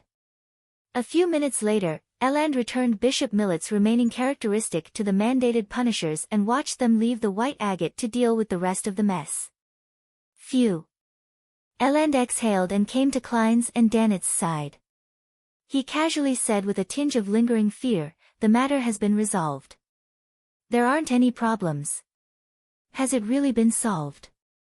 Klein suddenly thought of Pavo Court and Melanie behind the telegraph office door. He recalled Fox, the owner of the Green Lemon restaurant, and the many lodgers who had watched them silently. Eland continued, to be specific, Jace discovered the revival of ancient customs, cannibalism and live sacrifice, confirming that a small number of people in Bansi Harbor had become heretics. He hurried back to the church and reported this to Bishop Millet, but unbeknownst to him, the person before him was the leader of the heretics, a true fallen one. He had his neck cut off by Millet's wind blade and died in the Cathedral of the Lord. Millet was about to dispose of the body, but he was discovered by the servants, hence, things spiraled out of control. Some of the servants were turned into monsters, while some were led by the priests to hide underground. Without any means to hide himself, Millet quickly left the cathedral, gathered the heretics, and headed for the altar at the mountaintop. The weather changed as a result. After the mandated punishers retrieved 3 sealed artifacts, they rushed over and engaged in an intense battle. In the process, Millet was injured and escaped, while the rest of the heretics remained to defend the altar, which was eventually overrun. The church's headquarters has already replied, and they'll be sending people to investigate the cause of Bishop Millet's fall. I told them that we were only able to kill Bishop Millet by joining forces because he was heavily injured. By the way, the mandated punishers have gotten me to get the Branch and Timothy families to sign a confidential agreement. After giving a general account of the situation, Eland let out a long sigh of relief and busied himself with the remaining matters. Klein didn't dare to completely relax. He stayed on deck until the clouds appeared to burn when the sun slowly rose, illuminating the entire port. He saw the residents leave their houses one by one, basking in the golden sunlight, chatting and laughing as they headed for their respective jobs. Bansi Harbor finally had the breath of human life again. It's really over. Klein turned around, slightly puzzled. He had planned to catch up on his sleep, but only after the ship had departed. As for Danitz, although he had long been yawning, he remained motionless when he saw Gehrman Sparrow being motionless. On the way into the cabin, Klein met Elend, who had also not slept the entire night. "Good morning. We're about to leave the port." "There's nothing to worry about," Elend greeted with a smile. As he spoke, the white agate's whistle sounded. Upon hearing the sound, Klein secretly exhaled, deciding to put all his doubts behind him. He didn't want to think about Bansi Harbor anymore, so he nodded in response. Elend stretched his neck and commented with a sigh, "Last night, I had a mystical feeling that the old Binzi and the modern Bansi Harbor overlapped." Klein had intended to walk past him when he suddenly grasped a word and asked with a grave expression, "Binzi?" "Heh, that's the ancient name of Bansi Harbor. 300 or 400 years ago, it was called Binzi Town. Later, due to its pronunciation and other factors, it gradually evolved into Bansi," Elend introduced in passing. Klein's pupils shrank when he heard the answer. He remembered very clearly that the evil spirit in Backlund's underground relic had once mentioned that if one wanted to find one of the founders of Rose Redemption, the former king of angels, Medici, and his descendants, one could go to Binzi Town to try their luck. Binzi. Klein's heart seemed to freeze over, inch by inch. A chill radiated from the depths of his bone marrow. He jerked his gaze back to the harbor, to the scenes of the telegraph office with its tightly closed doors and the lodgers in Green Lemon Restaurant who were silently staring at him.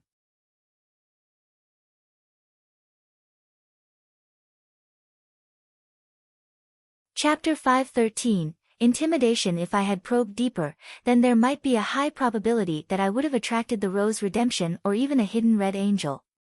There were several times where I danced at the edge of a cliff. Luckily, I managed to restrain my impulse and curiosity about the weird situation at Green Lemon Restaurant and the telegraph office. Klein retracted his gaze, finding the sun brooch inadequate in keeping his back from oozing with a layer of cold sweat. Compared to the arrival of the true creator, this unknown and undetonated situation was much more horrifying. At least, Klein couldn't help but imagine what would have happened if he kicked the telegraph office's door open, or if he went around to the back, flipped the window, and entered the room. He constantly imagined all sorts of strange and terrifying scenes, which frightened himself quite a bit. At the same time, he decided to produce sun holy water for the passengers who had eaten at Bansi Harbor last night, in order to avoid any remaining dormant dangers. "What's wrong?" Elend sensed Gehrman Sparrow's abnormality. "I just remembered something." Klein used his clown's powers to keep his facial expression normal, but inside he was glad that he didn't take the risk last night and had now successfully left Bansi Harbor. As for the secrets of Rose Redemption and the King of Angels, he only had one thought in mind: quickly report it. If he didn't report it, was he allowing them to usher in 1351's new year? If he chose to hide the truth and wait until he had a sufficiently high sequence or enough strength to explore and reap the corresponding benefits, then Klein felt that he would feel very guilty and end up carrying a heavy burden if something happened during that time, causing the danger to be triggered prematurely, or if the remnant heretics would cause the death of one innocent passenger after another. That would only push him closer to losing control. Of course, reporting the matter needed to be done in a correct and astute manner. Klein wasn't foolish enough to tell Elend directly or write an anonymous letter to the Church of Storms, which would then lead to a lot of trouble. First, the authorities would definitely investigate Gehrman Sparrow's background, and things could be easily exposed if thorough investigations were made. Secondly, this identity might be exposed to the Rose Redemption, which might attract a King of Angels' pursuit. What Klein intended to do was to use the world to mention the anomaly in Bansi Harbor when the tarot gathering was held in 2 days. He would then have the fool to lightly allude to Rose Redemption and a King of Angels.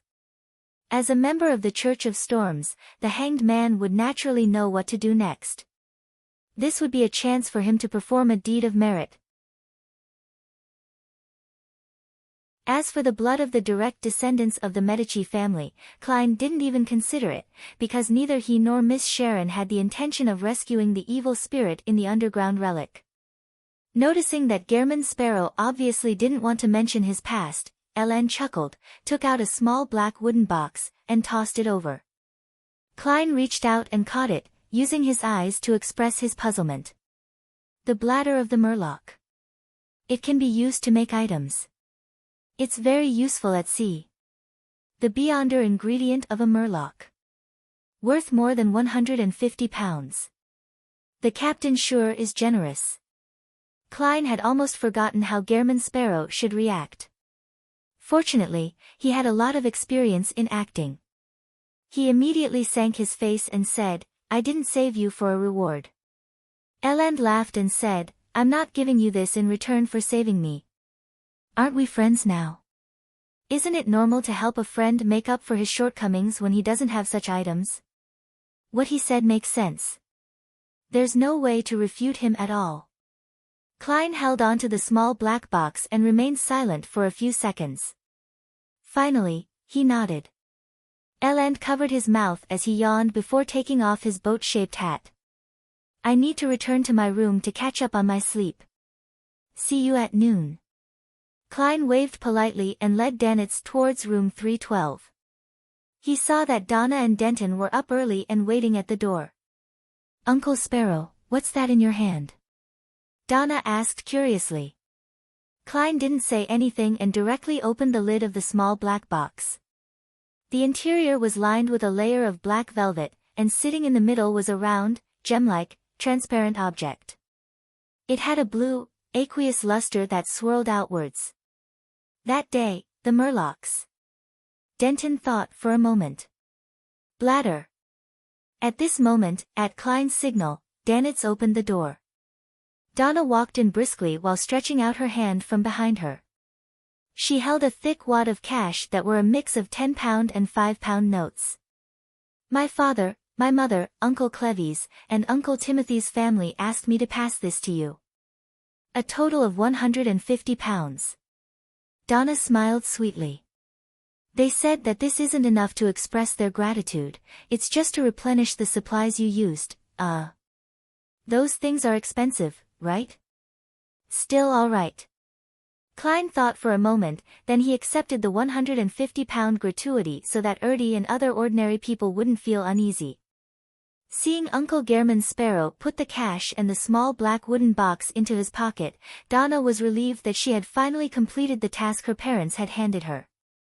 She quickly got into character and found her true intention for visiting.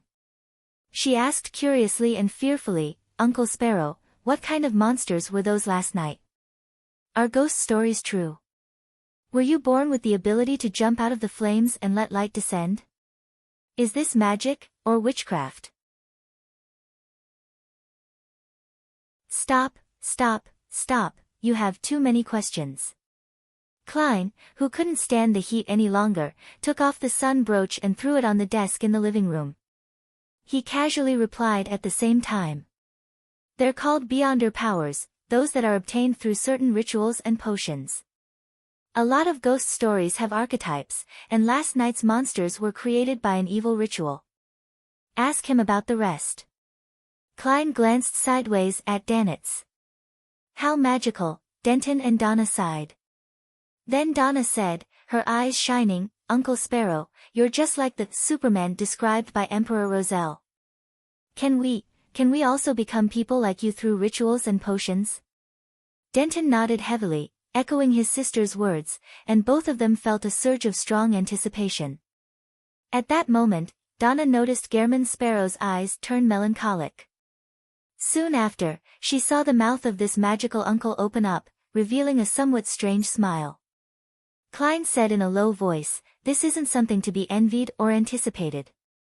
As long as you choose this path, you'll constantly be accompanied by threats and madness. You can beat them 100 times, 1,000 times, but as long as you lose once, you'll end up like that fallen bishop." As he spoke, he leaned on his cane, took off his suit, and rolled up the sleeves of his shirt.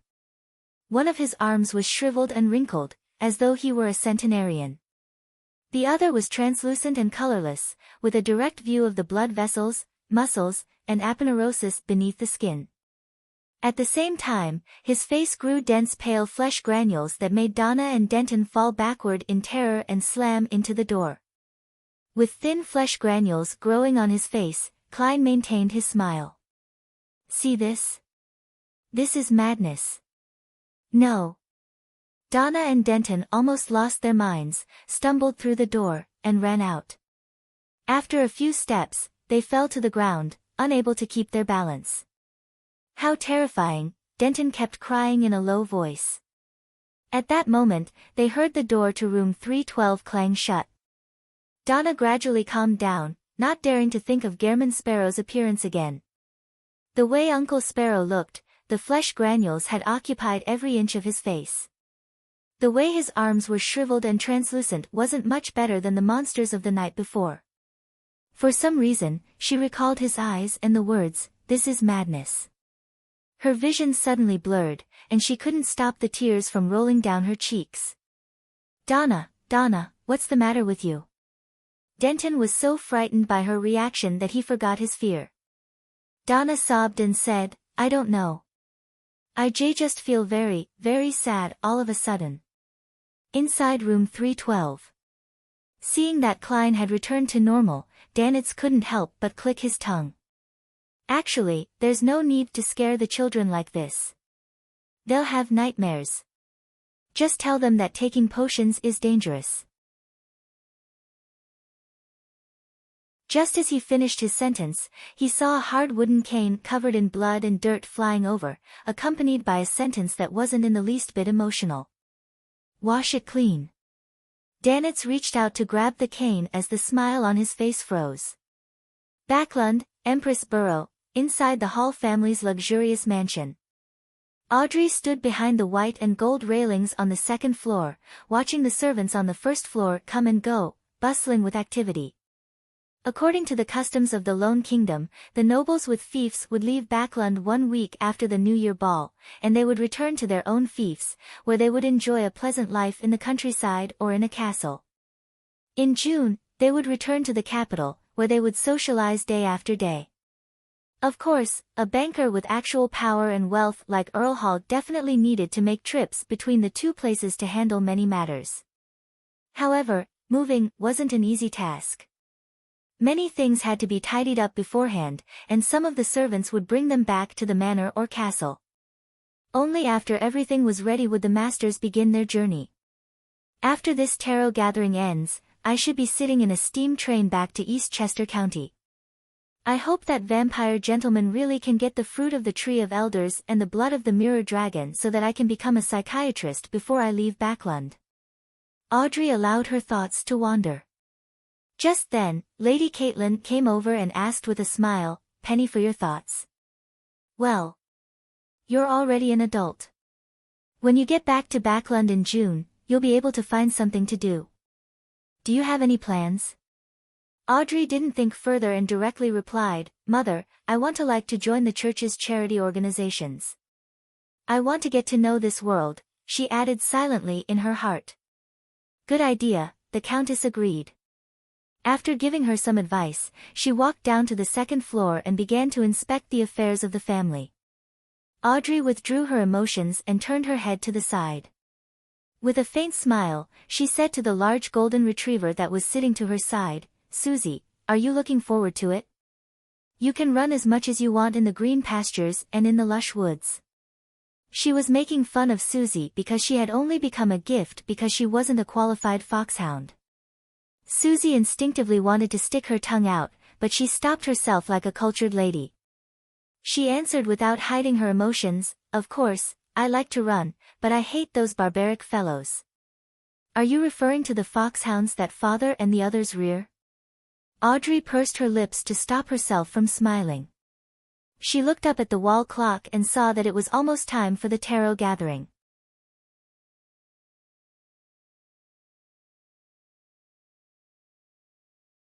Chapter 514, Legends of Ancient Gods. Above the endless gray fog, the majestic palace stood still. Just as Emlyn White, who had arrived here once again, regained his vision, he saw Miss Justice opposite him looking at the end of the mottled long table before greeting cheerfully, "Good afternoon, Mr. Fool." Audrey greeted everyone, one person at a time, starting with the Fool and ending with the world.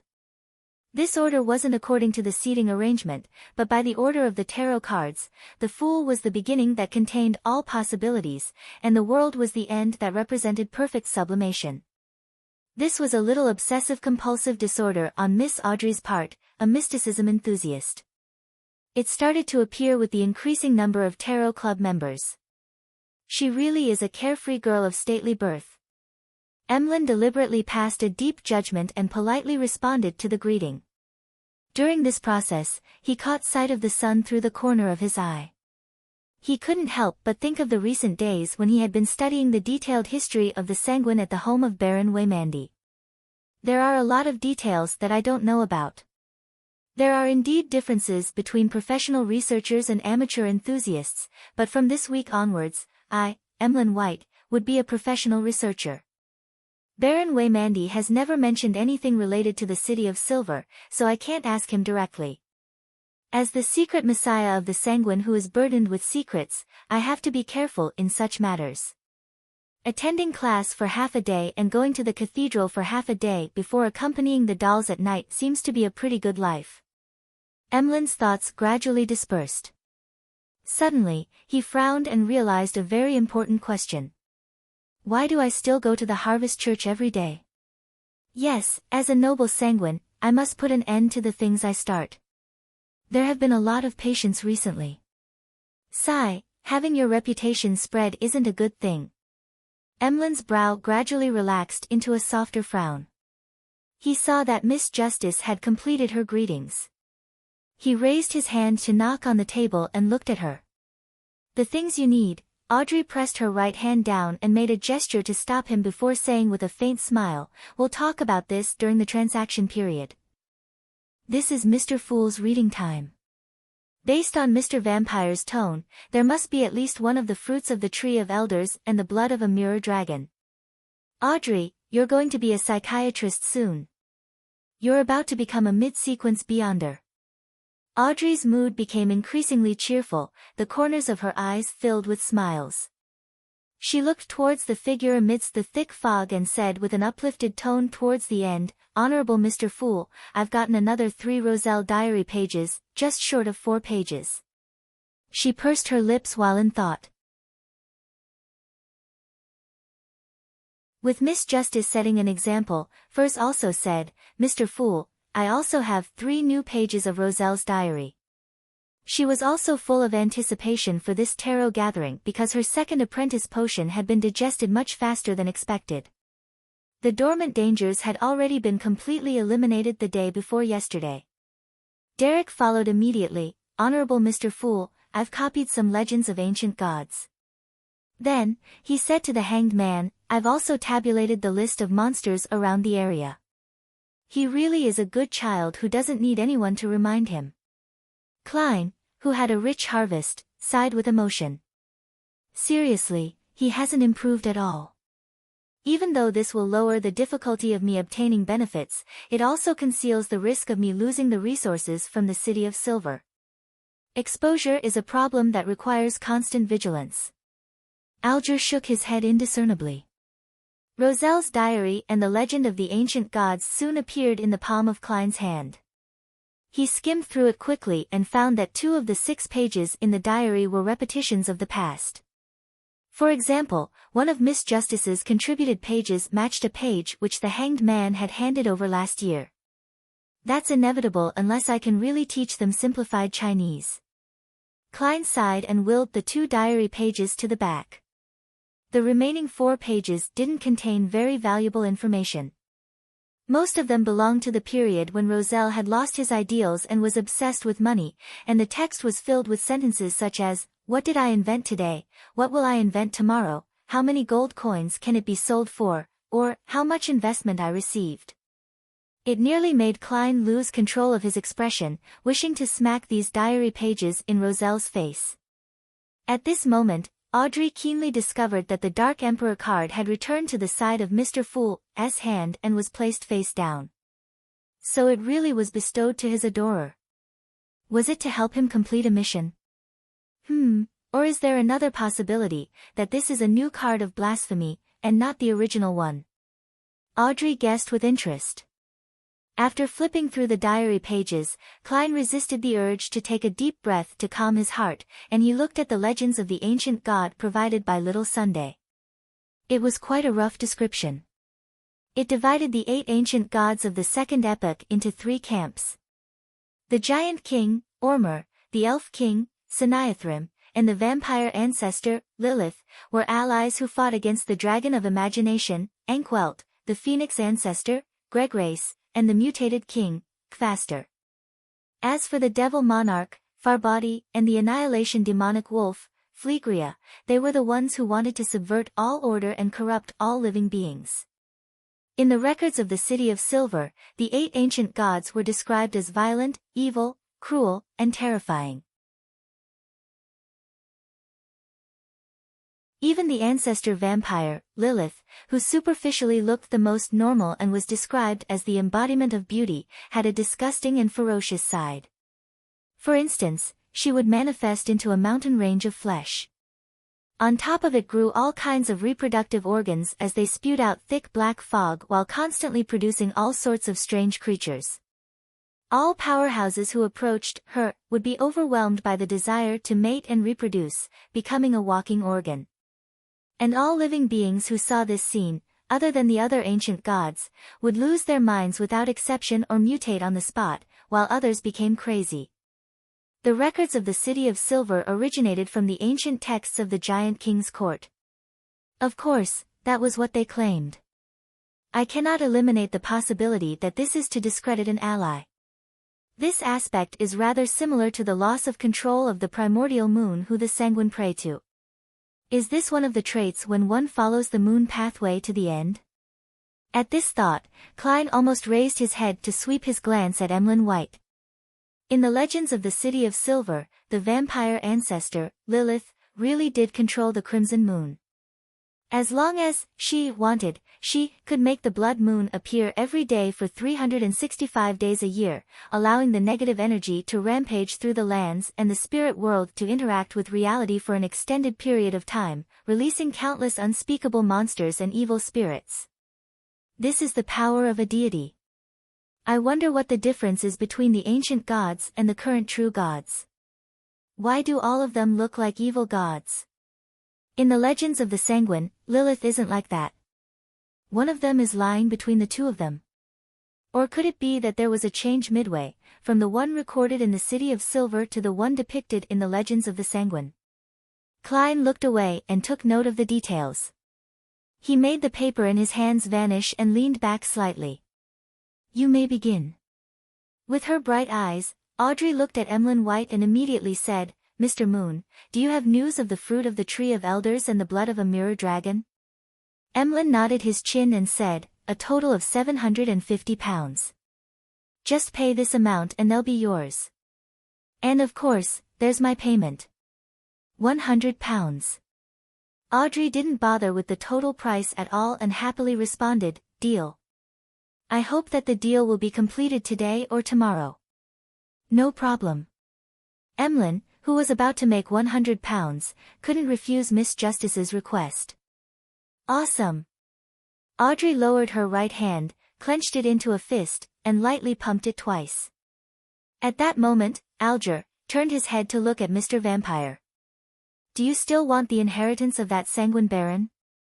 4,500 pounds, that's the best price I managed to get for you. In fact, the pirate was willing to give it up for 3,200 pounds. Emlyn's expression twisted. If it's only 1,000 pounds, then I'll definitely take it, but, he replied inwardly.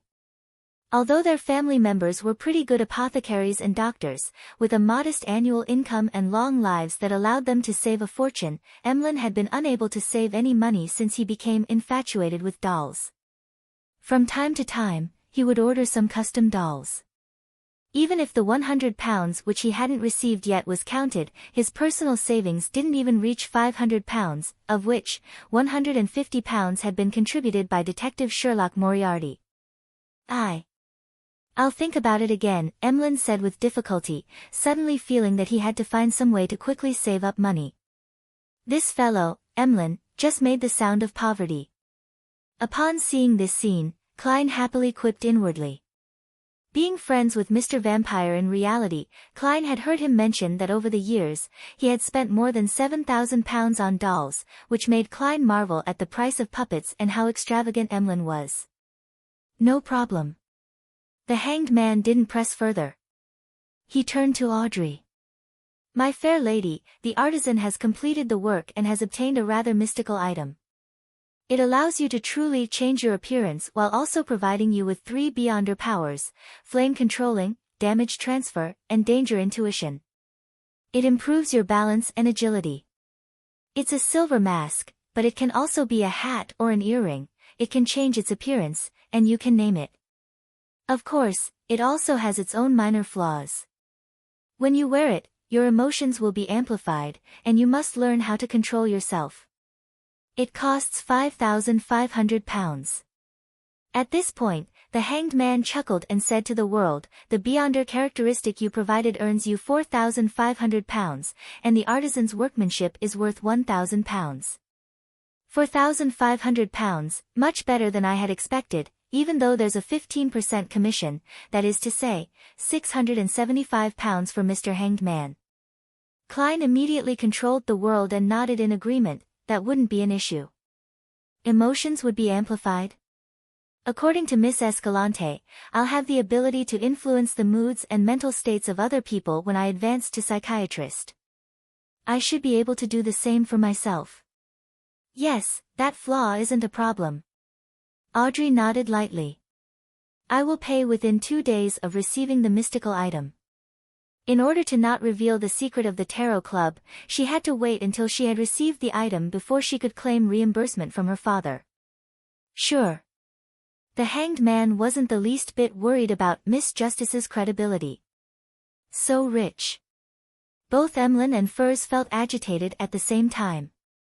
Phew. Klein breathed a quiet sigh of relief. This meant that more than £3,000 of his would be available soon.